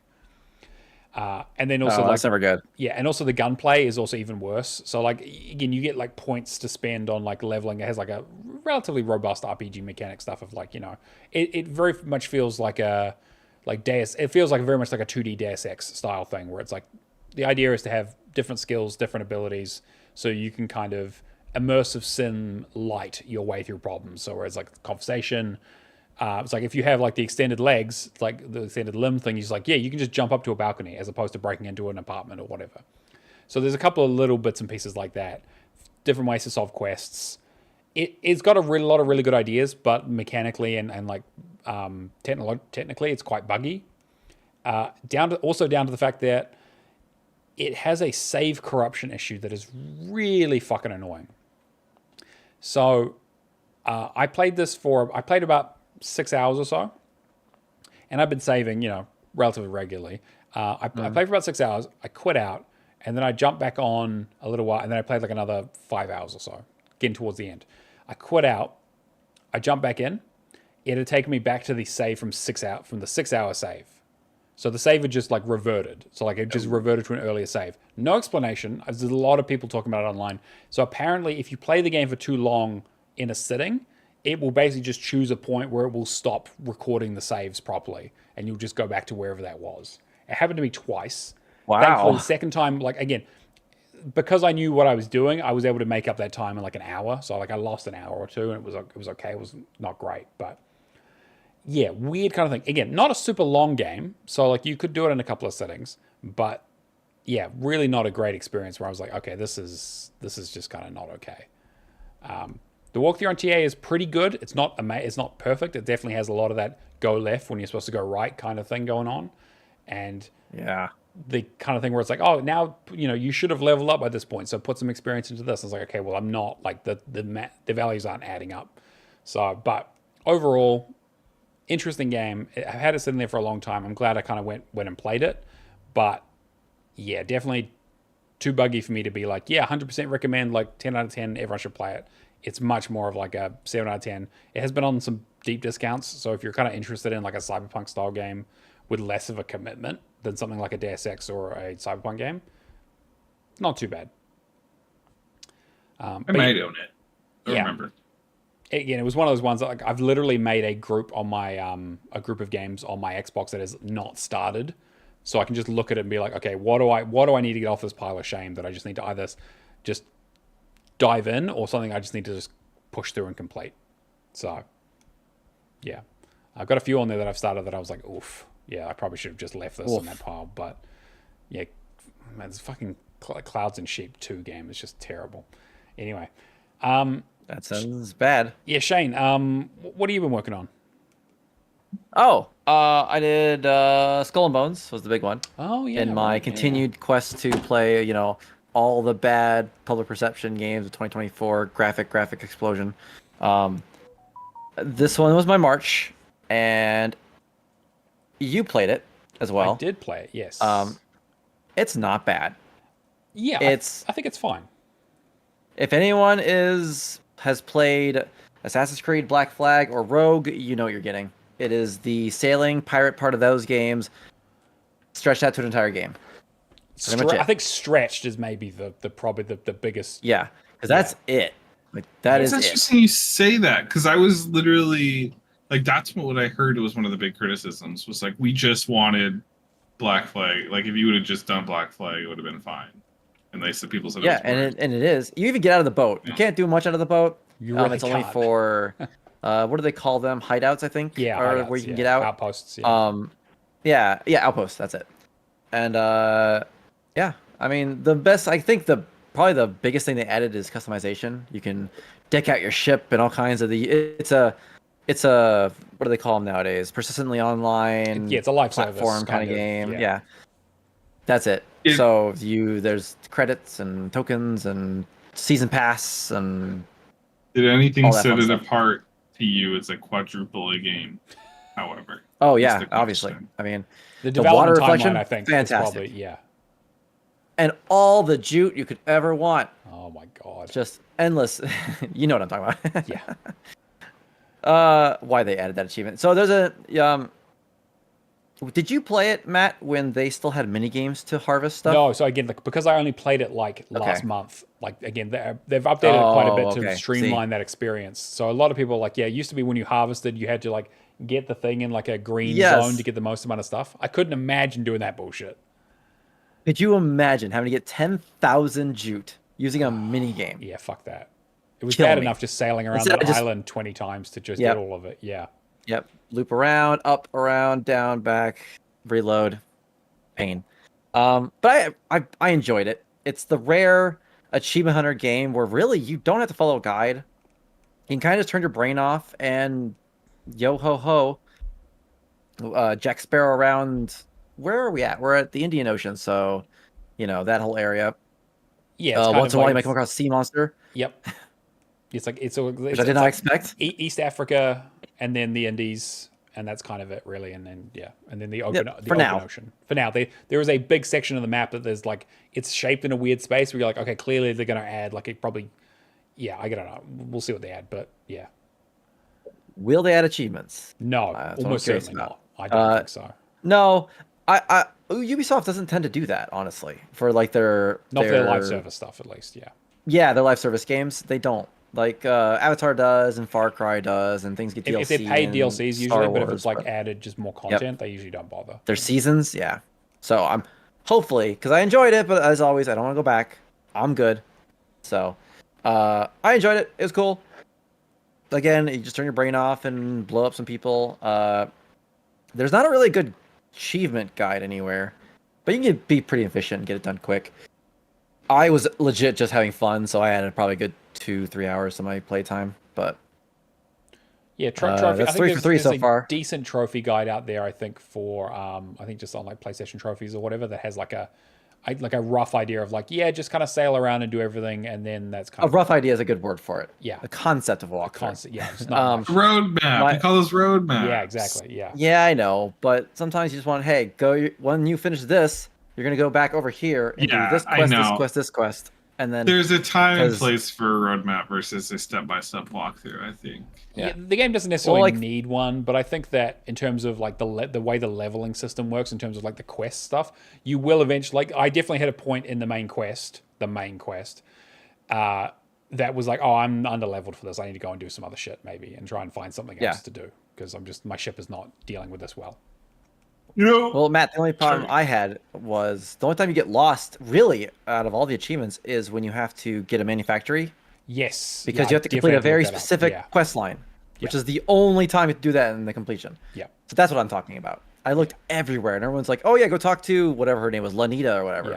And I'm like, I talked to her. She doesn't have anything for me. What if it was one quest I had to do, and then that brought me back to her, and that's like the one time you need to know. So someone could have mentioned that would have been nice. Quick sidebar, just because I had the thought, I almost like roadmaps more than a step-by-step guide because it's like I feel like I have to babysit it a little less. The only thing I don't like is that when I do a roadmap, it also becomes browser tab hell. Because it's like you're gonna get all the collectibles in this playthrough as your roadmap thing. Okay, cool. I have a tab for each individual collectible now instead of yeah. I was like, just give me a roadmap's fucking good if all-in-one it's- guide, like a Yeah. a classic Yes, power picks, bullet list. bullet Bulleted list of list, like. too. It's like, okay, you'll get this collectible, this. Watch out for this achievement here, then this collectible. Just put it all yes, in one bullet those are list. the perfect. Perfect, great. Give me a I've couple of been- screenshots if I need them, but otherwise I'm good. I've Look been at my Fear thinking. Files guide. I did that. I've been genuinely thinking about taking walkthroughs on TA that I think are like, this is way too wordy. Because sometimes they're just like, it's a lot of words. And I've been thinking about taking them and plugging into ChatGPT and say, okay, redo fuck, this that's as a a good bulleted idea. list for me. Yeah. That's- I haven't I've done been- it I've been- yet. But I do next that for wordy walkthrough I guides. find, I'm going to throw into When I'm doing ChatGPT and see- research and I see that I'm about to follow a wordy guide, I will absolutely take some time at work, copy paste that sucker, and start bulleting it out and figuring out like, okay, this collectible, okay, and just make it way more succinct. That is hilarious and genius. That's great. I love that. Yeah, it's a pain. I will report back on how ChatGPT I'm very curious. to make my bullet list goes because I You're gonna get think so it'll do- lost. if you told it to make me a guide, it wouldn't be able to. No. But if you gave it some text and were like, Summarize. trim it down and give me a bulleted step-by-step list of what this says, I feel like that's where it would do a good job. It's gonna be like, and to get all the collectibles, you have to collect the collectibles. Yeah. Yes. Right? Well, that's There's- will be yeah. There's different to 12 that. in the map. Thanks. Yeah, No, like Google We'll does see. now. Yeah. we'll But, see. Yeah, no. See, I did that for Fear Files. Because there's like 2 different kinds of collectibles, and there were different guides around Xbox achievements or whatever at the time. So I took both of them, combined them, and then also as I went through, started marking off where like checkpoints are because it's a linear Yeah, game. right. So you can kind of reference, oh, I went this checkpoint. There must be a collectible coming up before the next checkpoint, or I hit the checkpoint. Shoot, I gotta go backwards. Why is that so hard? Guide makers, it's not that hard. So It's funny. Actually, I was looking that game. Fear Files is actually on my list of unstarted things, and I was looking at it and being like, "Who's played this?" I was like, "Oh, Shane's played this." Yep, I did all the Fears. Fear 1 was hard. Fear Yeah. Files was hard as well. Fear Yeah. 2 Fear was 2 a and 3 is pain. fine. Yeah. Fear 3 is fun. I Yeah, had a I like great Fear time 3. Fear 3. Yeah. It's a weird game. Go up it and great. That's another Oh, Gen 7 game series that I want to play through on PC because I want to just play them with really beefed up settings, but I don't really have a desire to achievement hunt them. Fair. That's totally fair because Yeah, the achievements in this Fear game 5. suck. Yeah, Yeah, Oh, no, Fear but huge. Files are not fun. don't have a huge desire to achievement hunt those, but I have a desire to play them. So that's where As you should. beefing up. Like earlier, obviously, I talked about how I was going to do that with whatever Space Marine. Where I discovered that I fucking love doing that was so I just played through Dirt 3. So I guess I'll touch on quick, but and then I was like, I downloaded the next PC game I was going to play just for fun, and I downloaded Lost Planet, and that game looks like I just ran a benchmark test with my computer just maxed out. So it's Hell just yeah. like native 4K, 144 hertz, everything on ultra. Very And I'm nice. like, man, if I played this on the 360, this would look like dog shit. Still I'll does. let you know. That's definitely on my list. Coming soon. Ooh. Yeah, oof. So anyway, I digress. Moving on. Yeah, Well, since I do Ubisoft Plus, Oh, go ahead. I was gonna say, yeah. Well, I was just about to ask. Like, you've got Ubisoft Plus, you got other things to play, right? Yeah, I went ahead and did Transference as well. It's a really short walking simulator horror game. It was cool. Written by It was creepy Elijah Wood, enough. Yeah. right? Yes, That by is the the Elijah Wood Elijah Wood game? studio. I did not know he had a video game studio. Yeah. So I don't know if they've done anything else. I don't think so. I But think they may have done some other For VR a stuff, short walking simulator, you could see that he had a little more. They had a little more money. Yeah. It's a well-made game. for sure. It's a very So- cool game. I like Transference. Yep. Yeah, I think I did it for one of my between Skull and milestones back in Bones- the day. Yeah. For which one? I can't remember exactly what milestone, but it was just like I think it just happened to be that like it just kind of fit perfectly in the spot where I was like, I need to hit my milestone because I had other achievements to okay. get. And so I was like, Transference is a short, interesting game. I was like, sure, give it a go, and just kind of smashed it out. Yeah, I did in a lull because I ended up doing like a game a day for 3 days. So going back after I did Skull and Bones, the list for leaving Game Pass had come out. Yes, right. So I did Open Roads one day. It's also I liked the story a lot. It was cute. Not really not very interesting. I mean, I listened to all the dialogue. It was cute. Yeah, the graphics look good when it's other than the non-mouth moving Just the kind of avatars. Yeah. Yeah, but the game, all the world around them is nice looking. So go figure, I guess. Weird. And I did MLB The Show 24, All right. which I gotta say I had a lot of fun with. I really enjoyed that. It was really fun. Boo, sports. I'm not a sports ball person. Yeah, boo, touch grass. But you can like turn all the sliders up and it's a power fantasy pretty much. Sure. I was just smoking every batter with 100 and whatever mile per hour pitch and just watching them scramble. And so with streaming and commenting on it, and so I had a good time. There isn't at least one skill-based achievement that was a pain because the game wants you to dive to catch a ball, and I just couldn't get it to work properly. It was really annoying. All I distinctly remember of MLB The Show is when I don't remember what year when it came out, but it was where they were like the first person to throw a perfect game in our game gets like $1 million. Oh, or something. yeah, that's right. Yeah. Oh They yeah. did a sweepstakes where they're like, if you can throw a perfect game in MLB Show 2009 or whatever the hell, we'll give you a blowjob or something. I don't fucking remember. You what know it was, what but... hello, I'm back in. I mean, You know what the 20 bucks is weirdest 20 part bucks, of playing right? MLB The Show was?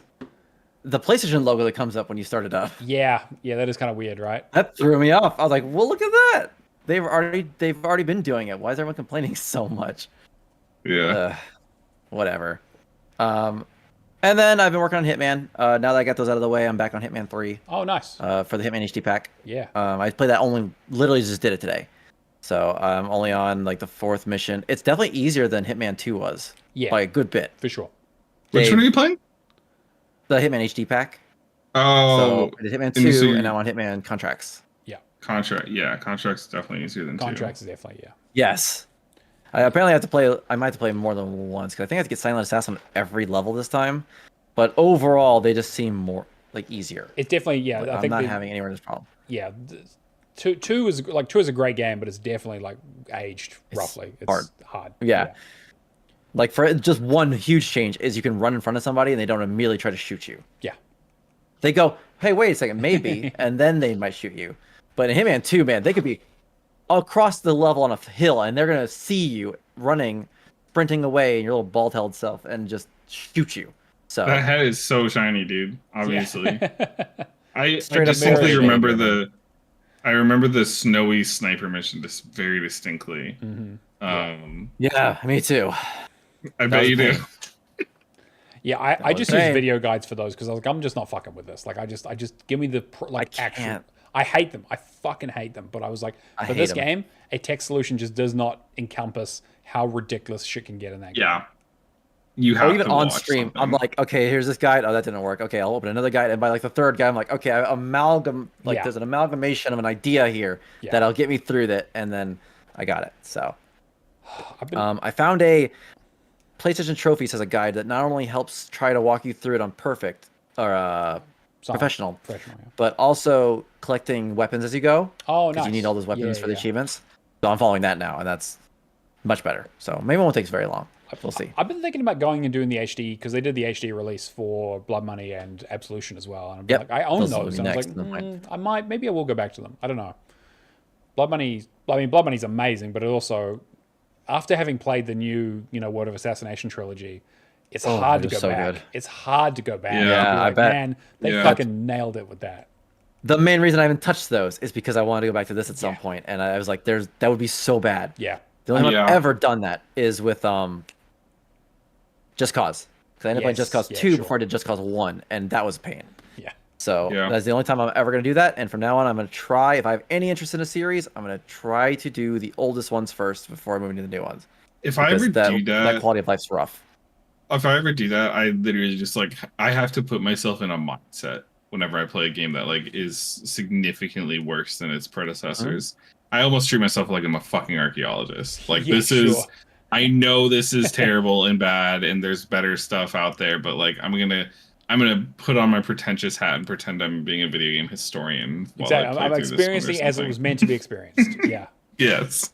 by garroting someone and my hands clipping through it and just him falling on the ground. Oh my god. Yeah. So many times I'll go for it and let's keep doing this. I'm like, why isn't he dead yet? Yeah. Especially 2. Again, 3 has been so much better so far. The quality of life is way better. I'm a resident retro gamer. I love retro jank, so I don't mind it. Well, on that note, this is the second of the 3 HD packs I want to get done. I've already done Silent Hill. Mm-hmm. Now this one, I do want to get to Metal Gear Solid at some point. Ooh, that's gonna be busy. That second one's not fun, but I really love the second game. But fuck me, I still have a save. That boss rush, man. I still have a save at the end of, I think, my extreme playthrough, fighting the multiple Metal Gear Rays, and eventually I was just like, I just cannot deal with this, and I put it down, have not touched it in years. But I've been trying to collect those fucking dog tags. But I know that's gonna be the hardest one. I want to do the new collection they just released. Yep, that's the plan. I want to do those, and then I definitely want to do Delta. Delta looks great. Yeah. Point 5. I heard that's really good. I really enjoyed Peace Walker. Is amazing. I feel like Peace Walker 5 is just more like a better version of that. Yeah. Really. What was the demo? Peace Walker 5 is Peace Walker without Peace Walker's story. I think no story in 5. Yeah, where Peace Walker had a better story than 5, but PSP gameplay, obviously they did what they could. And then 5 perfected that gameplay, but has a shittier story. Yeah. Yeah, that's why I was gonna say I like the demo. What was it called? Phantom Pain. Ground Zeroes. Ground Zeroes. Yeah, because I remember playing that and going, this is just Peace Walker, but so much better. And that was I was like, I gotta play 5 at some point. I never got around to it. I did the 360 version of 5, and I have the Xbox One version, and I just never went back to it because it's quite an investment. But I'm always thinking long game. It's a long game, but I'm also like, it was a really good game though. It was a really it played really well. Yeah, I need to go back to it. I played it on release, and I played it nonstop every day for a month, and was S ranking everything. And then Destiny came out, and I haven't played it since. Oh, yeah, that'll do it. Yeah, fair. Yeah. But yeah, that's it. Or, excuse me, Destiny 2 came out. It was Destiny. Or no, it was Taken King. Taken King came out. Anyway. Yeah. Because it would have been 2013? So. No, well, this was 2015. Yeah, 2015. Sorry, yeah, right. Of course. Yep. Yeah. Phantom Pains came out 2015, and then a month after Phantom Pains came out, Taken King came out, and I got absorbed into Taken King as a lot of people did. Yeah. Yes. But yeah, with Skull and Bones done, I need to start thinking about my April game. So, Slitterhead's on that list, but I'm gonna try to do that maybe around October. I was gonna say, Alone in the Dark is probably a good shout for that one. To be honest, I would. That's honestly where I'm leaning toward. I was gonna do Dustborn because I actually own that. Oh yeah, that's on the list. Yeah, okay. But that had unobtainable for a while, and I'm waiting for that to get a little more. It's been fixed, but I'm waiting for some guides to come out and make sure everyone's playing it and getting it done. So, Alone in the Dark is probably what it's gonna be. Yeah, sweet. I guess I'll talk about my big game. I have been mainlining. I've just been playing Assassin's Creed Shadows since it came out on the 20th. I am 35 hours into it. And it is the 23rd. So are you liking it? It is crushingly average in a way that is just It's an Ubisoft game. I was Yeah. really hoping, like I was like, okay. I liked Origins because it was like an interesting shakeup. I didn't play Odyssey because people were like, they did Origins again, but just kind of made it bigger and kind of more ridiculous and like grindier. And then Valhalla was like, yeah, let's just add like 4 times more to that. I was about to say, to like hold my beer. Exactly right. So they marketed this as like pulling it back, making it more like Origins in terms of like scope and scale. But there's just nothing there. Like, okay, if I was going to give this a number scale, I don't usually do number scales, right? Because I think they're kind of redundant. But like, I've been hovering between this being like a 6 and a 7, back and forth as I've been playing through it. I literally finished. So I finished the story this afternoon, and now I'm doing cleanup. The story ends on a whimper. The story itself is bad. I've heard. There's nothing to it. There's not a good resolution. Yeah, there's no. At least a it few is. things. It literally does the end of Spider-Man thing where it's like, stay tuned, we've got some more shit. I'm like, okay, I know you're guys going to do DLC, but you can't make the big narrative point.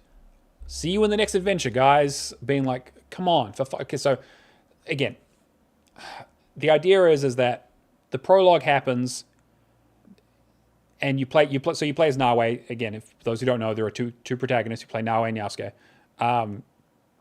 Nawe is the primary protagonist of this game. She is the driving force. Yasuke feels like they just tacked on another playable character that would normally have been like a mentor or like a bigger character in the main plot. Like Yasuke very much, like his story very much feels like, first of all, like you play Yasuke for about 20 minutes and then you play Nawe. And so you basically, the thing is that you're playing, they're in a conflict, different sides of a conflict. And so you play both sides of the conflict and kind of get different views of kind of what's happening. And it's got like a really interesting prologue. I was like, oh, cool. Kind of like they're on different teams. How are they going to meet up? How are they going to team up? How's this going to happen? And then Act 1 starts. And so what happens is like there's a tragedy, things go bad. You basically on the hunt for these masked people. And again, classic Assassin's Creed, figure out who the person is, go to an area, do some missions, figure out who the person is, kill them. Standard stuff. And so Act 1 is basically you doing that for the first, like the prologue ends with you killing the first one, and then you have to find the next 2, basically. And then after that, things happen to basically push you into Act 2. Act 1 is all Nawe. Like, Yasuke is not even playable. Doesn't show up in the story. Yeah, but so you don't get to play him for a while. You don't play him for like 10 hours at least. You know what this, like, I guess, sort of reminds me of? I don't know if in a social way or what, but that reminds me of when everyone thought in Star Wars Episode 7 Flynn was the next Jedi. Yeah, for sure. And then it comes out and it's actually Rey, and Flynn is just like kind of a side piece character. Exactly right. It feels it's so strange because like they end up meeting at the end, like the sort of the crescendo of Act 1 basically turns it again. I don't want to spoil story stuff, even though I think it's trash for the most part. Even for an Assassin's Creed story, it's bad. But then you basically switch between them, but all of the narrative push through, like Yasuke is basically a samurai without a master, and it kind of feels like he's like, I guess I'll hang out with you because I don't have anything better to do. Like, it's essentially his rationale for going through the game. Nawe is like, I'm on a quest for revenge. We're going to kill all of these people. Because they did some fucked up shit and they're going to pay for it. But there's very little development of them as characters because it's the classic Ubisoft thing of like, well, you can go to any of these areas you want and just kind of do them in pretty much any order. It's like you know, narrow at the beginning, spread out, you can do whatever you want, and then we narrow it at the end to kind of wrap up the thing where it's like, okay, you know, like the big bad guy on the list you can't beat until you've beaten all the other ones, that sort of stuff. But the problem is that like there's no real development. Like Yasuke and Nawe's relationship stuff, like in terms of like how they interact with each other, is not that interesting. Like they were on opposing sides of a war, and they kind of just brushed past it pretty quickly. The characters you meet, the areas you go to, aren't very memorable or interesting. Again, it's a beautiful world, like visually, but there's just a lot of empty open space of you just riding your horse through it to get to the next area. That's not that interesting. The missions are really, really rote. Like pretty much every area has a guy you talk to who goes, oh man, I hate all these bandits. Can you just like have a mission where we'll give you a reward once you've killed 100 of them, and we just repeat that in every area. And then you usually have a mission where it's like, hey, there's a small group of people doing bad stuff. Can you go and kill them? And then a bunch of icons appear on the map where it's like, hey, it's so rote in a way that like it's almost as bad as the original Assassin's Creed, where it's like it's so repetitive and there's no story. I got that vibe. It's really, really rough in a way that I was like hoping they were going to do something interesting with. Like Mirage, had a smaller scope and a slightly better story in that way, because like they had like less, they didn't have as much padding, but it had a similar issue where it was like because there was like 3 different districts and you didn't know which one you'd done, there wasn't really like a nice narrative.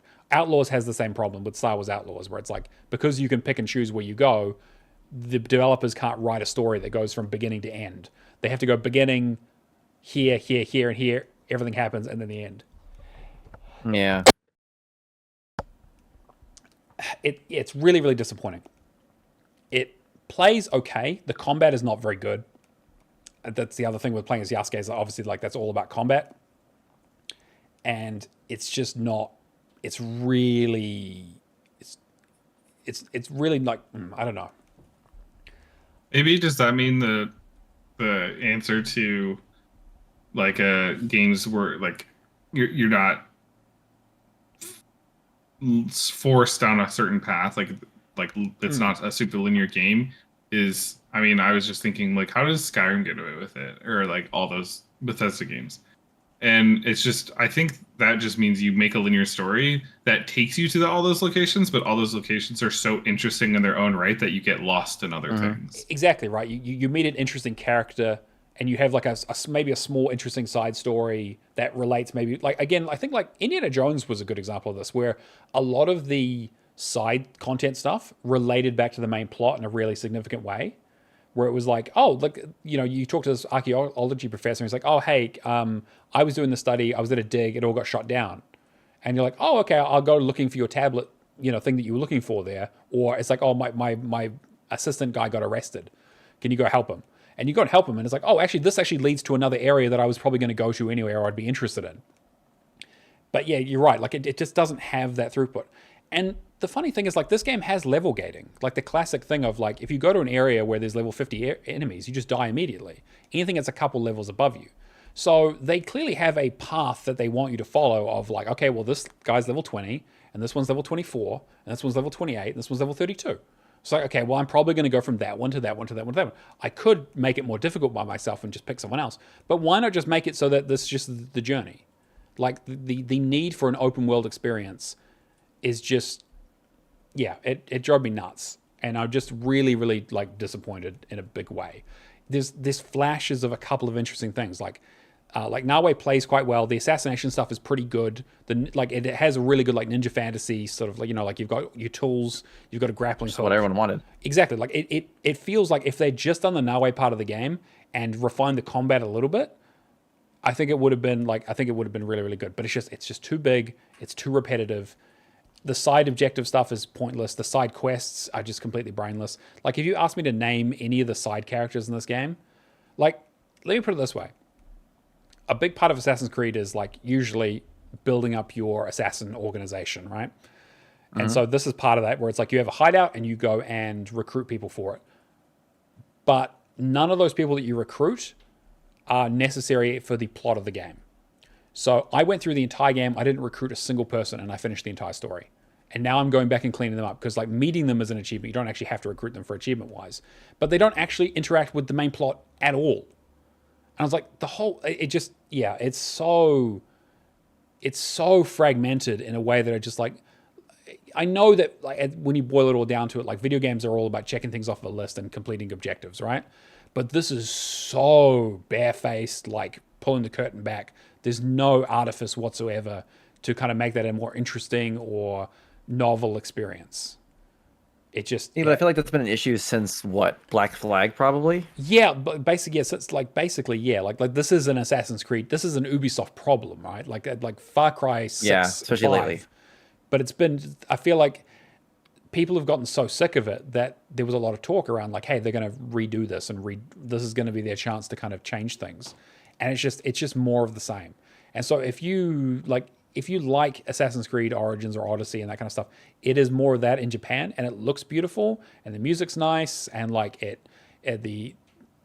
play it in immersive mode. Don't play it in English because the English voice acting is kind of not great.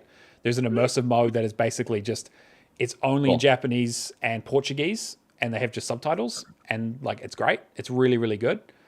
But yeah, I don't know. There's so much potential here, and it really feels like they had an idea, and then Ghost of Tsushima came out, and they were like, fuck, we can't do a single protagonist who does the ninja on one side, samurai on the other, because it's already been done. So we have to do 2 characters if we want to do that kind of idea. But the Yasuke side of things is super underdeveloped. Until the end of the game, where, again, I don't want to spoil anything, but it doesn't really matter that much. But yeah, please don't. I do want to play it. Yeah, but so Yasuke has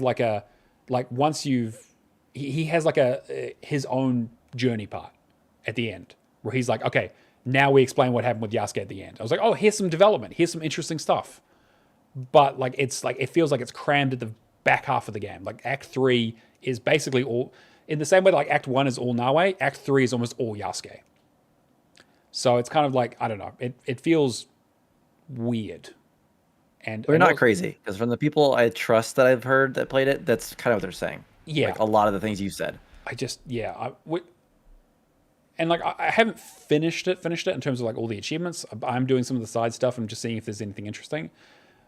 But man, like if you showed me a location on the map, like, and I know it's supposed to be like, oh, it's accurate to, feudal Japan, but it's like, you don't have to, I don't know. There's just so much empty space, and so many of like, you just go through a town and it's just a couple of houses, and there's a castle sometimes with, what do they call it? A tenshu? Tenshu.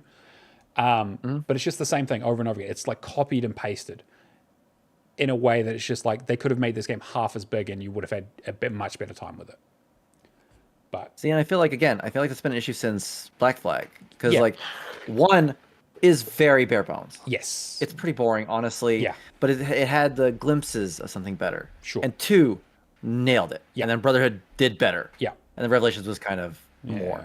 Sure. And then they did Black Flag, and it's like, or 3. They did 3. 3 was cool, but the main character was kind of. And also the idea that the big problem with 3 was they were like, oh, hey, we haven't really built big houses or any kind of thing to jump off of in America yet. So 2-story buildings, is that how's that parkour going?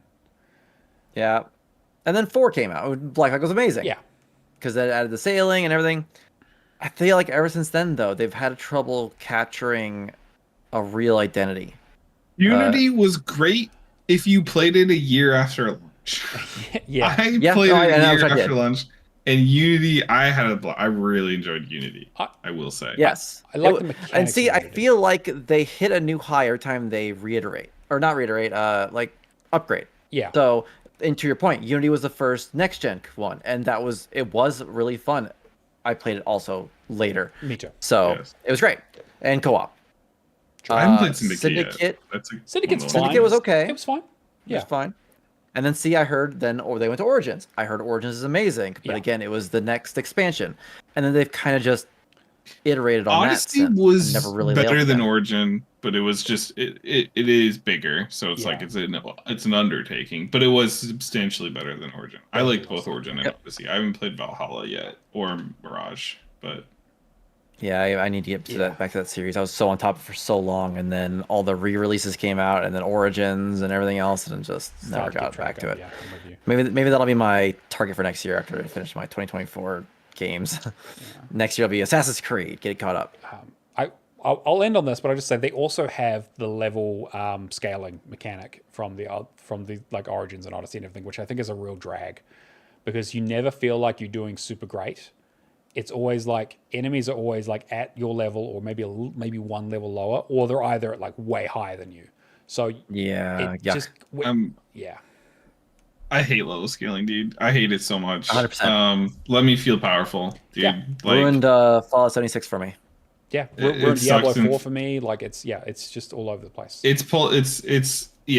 Anytime there's level scaling, I'm so like just eye roll. Like I get what you're trying to do with it, but like I've cleared out that area. I don't want to go back to it. If I do go back to it, I want to feel like, rinse them exactly because I'm like, yeah, exactly. So, and I know like Valhalla they added later on that you could turn the level scaling off because enough people complained about it, but it's back on here. So I'm hoping.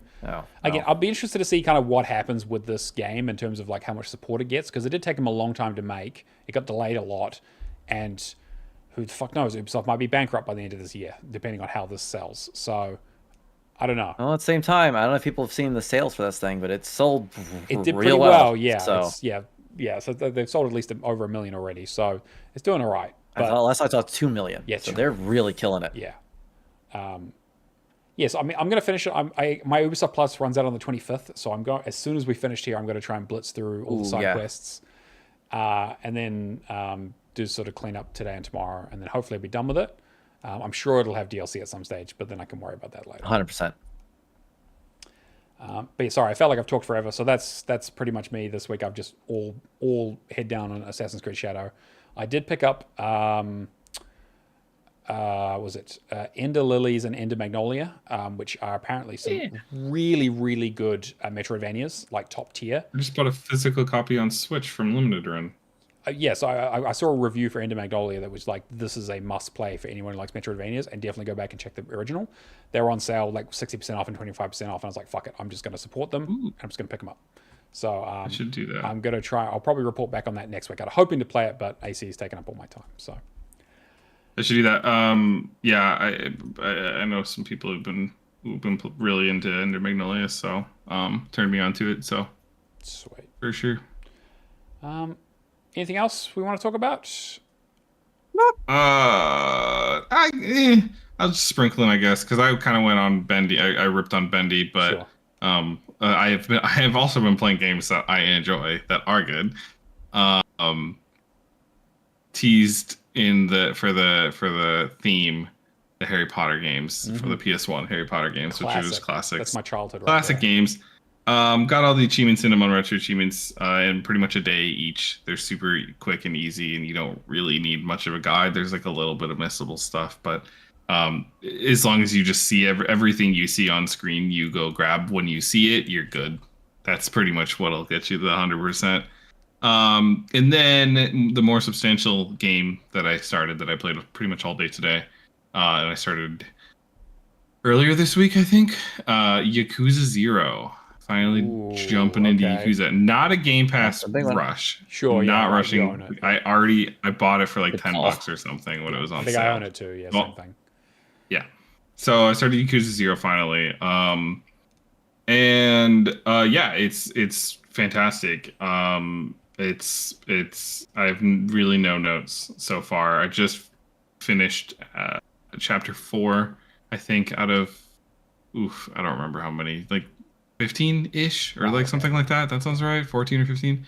I will say though, I thought it is a really beefy game. Like there's a lot to do and it's a long completion.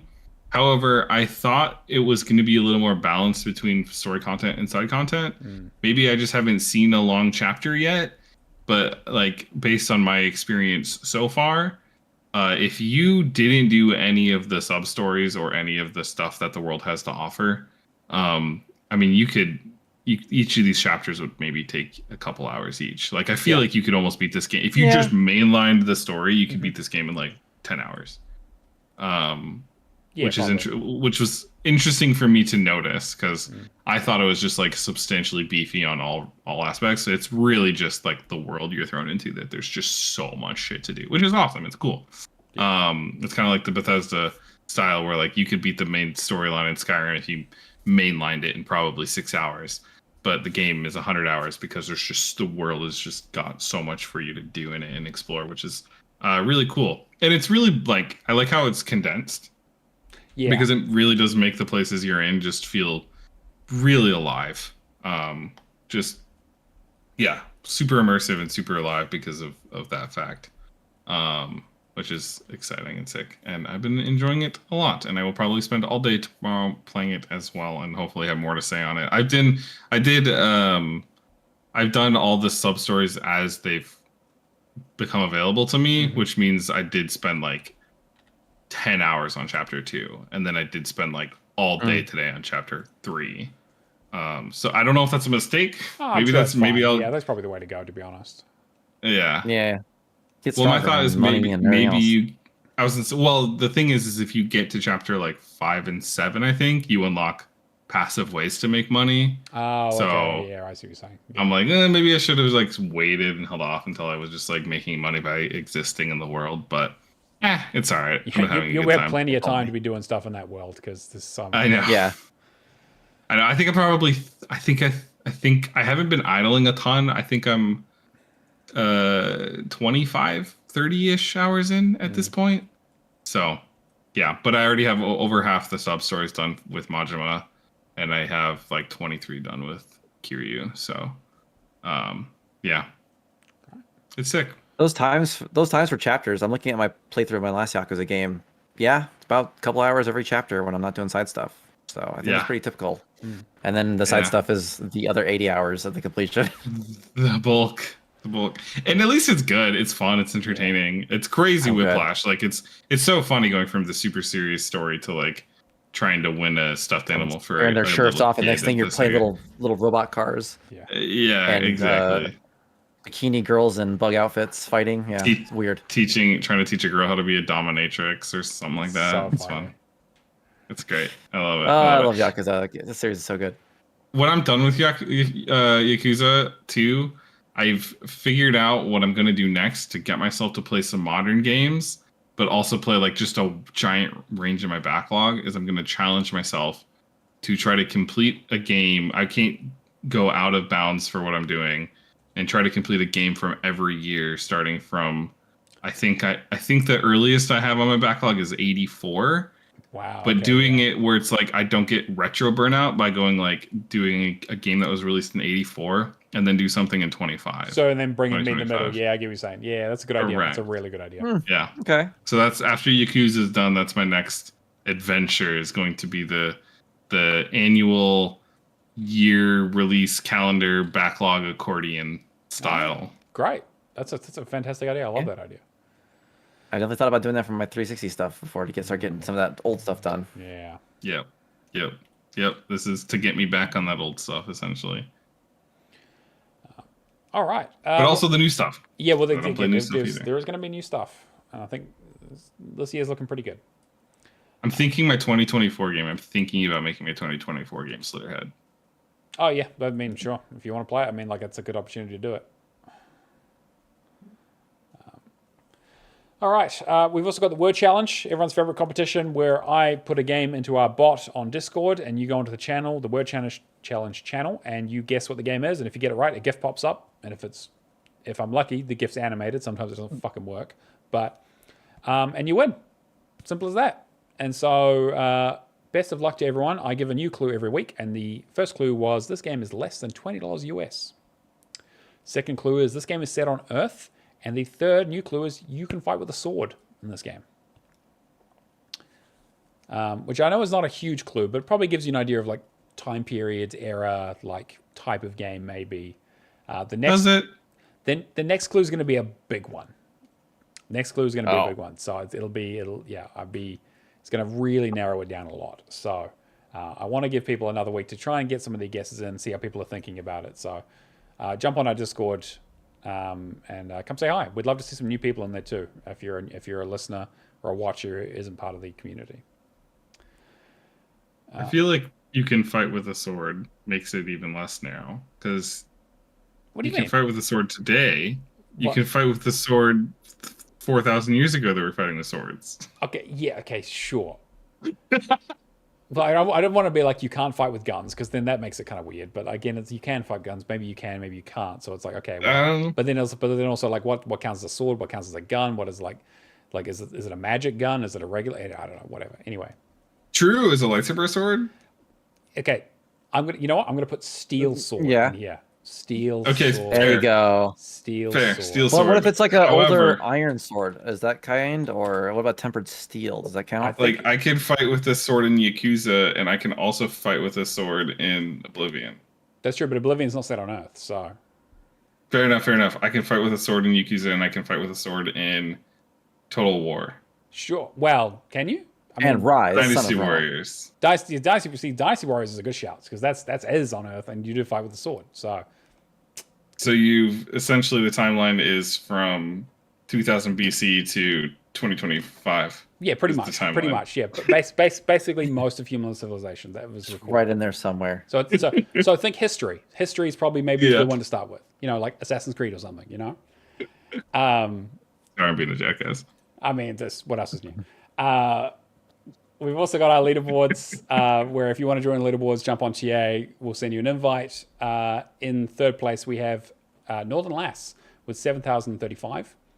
Thrash Forever with 17,875. And a Grey Shark with 26,062. Game score in a single week. Bonkers. Insane. Good job to all you guys. I am currently ranked 5th this week, so I'm pretty happy with that. Where am I? Completions. Anyone want to read through these? Anyone got the Trello open? Sure. Yeah. We've got Dude That Writes Long Reviews did the finals. Yep. Sudden Fall got Far Cry Instincts Predator. That was a fun game. Ickle Renikins did Power Wash Simulator. So did Spice. Rapture did Spectre Divide, Reverie, Sweet As Edition, and Indiana Jones. He also wrote a great review for it in our Discord. Go check that out. Mike IDV did Spectre Divide as well. Natalinator did PGA Tour 2K21 and 2K23. Left 4 Dead Pills here did LA Noir. Super Bob did Road Rage. Stupidoo did Road 96. And Keo did TMNT Arcade, which I'm really sad I'll never get to do because it's delisted long ago. Oh, yeah, of course. And that's pretty much going to bring us to the end of the show, I think. Yeah, make sure you join our Discord. And if you're watching the show on YouTube or we do the show live on Twitch, otherwise, listen to us on your audio platform of choice. And leave us a review. Let us know you've listed a review so we can go check them out. And we'd love some more cross-promotion. Tell your friends, anyone who's interested in Xboxes, we'd be happy to have some more community members. We are looking to grow just a little bit if we can. A huge thank you to our listeners, our patrons, and my wonderful co-host, Shane and Jake here. You guys want to do promotion? What do you got going on, Shane? Anything you want to... I'm on Twitch, I'm on Xbox, I'm on YouTube, I'm on Blue Sky, and you can find all those links on firehawkd.com. Great. Jake, what about you? Same place. I always have been recently. Mostly just Discord and Xbox. Actually, Discord and pretty much every game console. On either Just Shake SD or Reptar Nice 3000, one or the other. Okay. And I'm Neomaster on everything True Achievements, Xbox, and Discord as always. I don't do any streaming, but yeah. But that's been episode 161. We will catch you guys next week. See you later. Bye. Peace.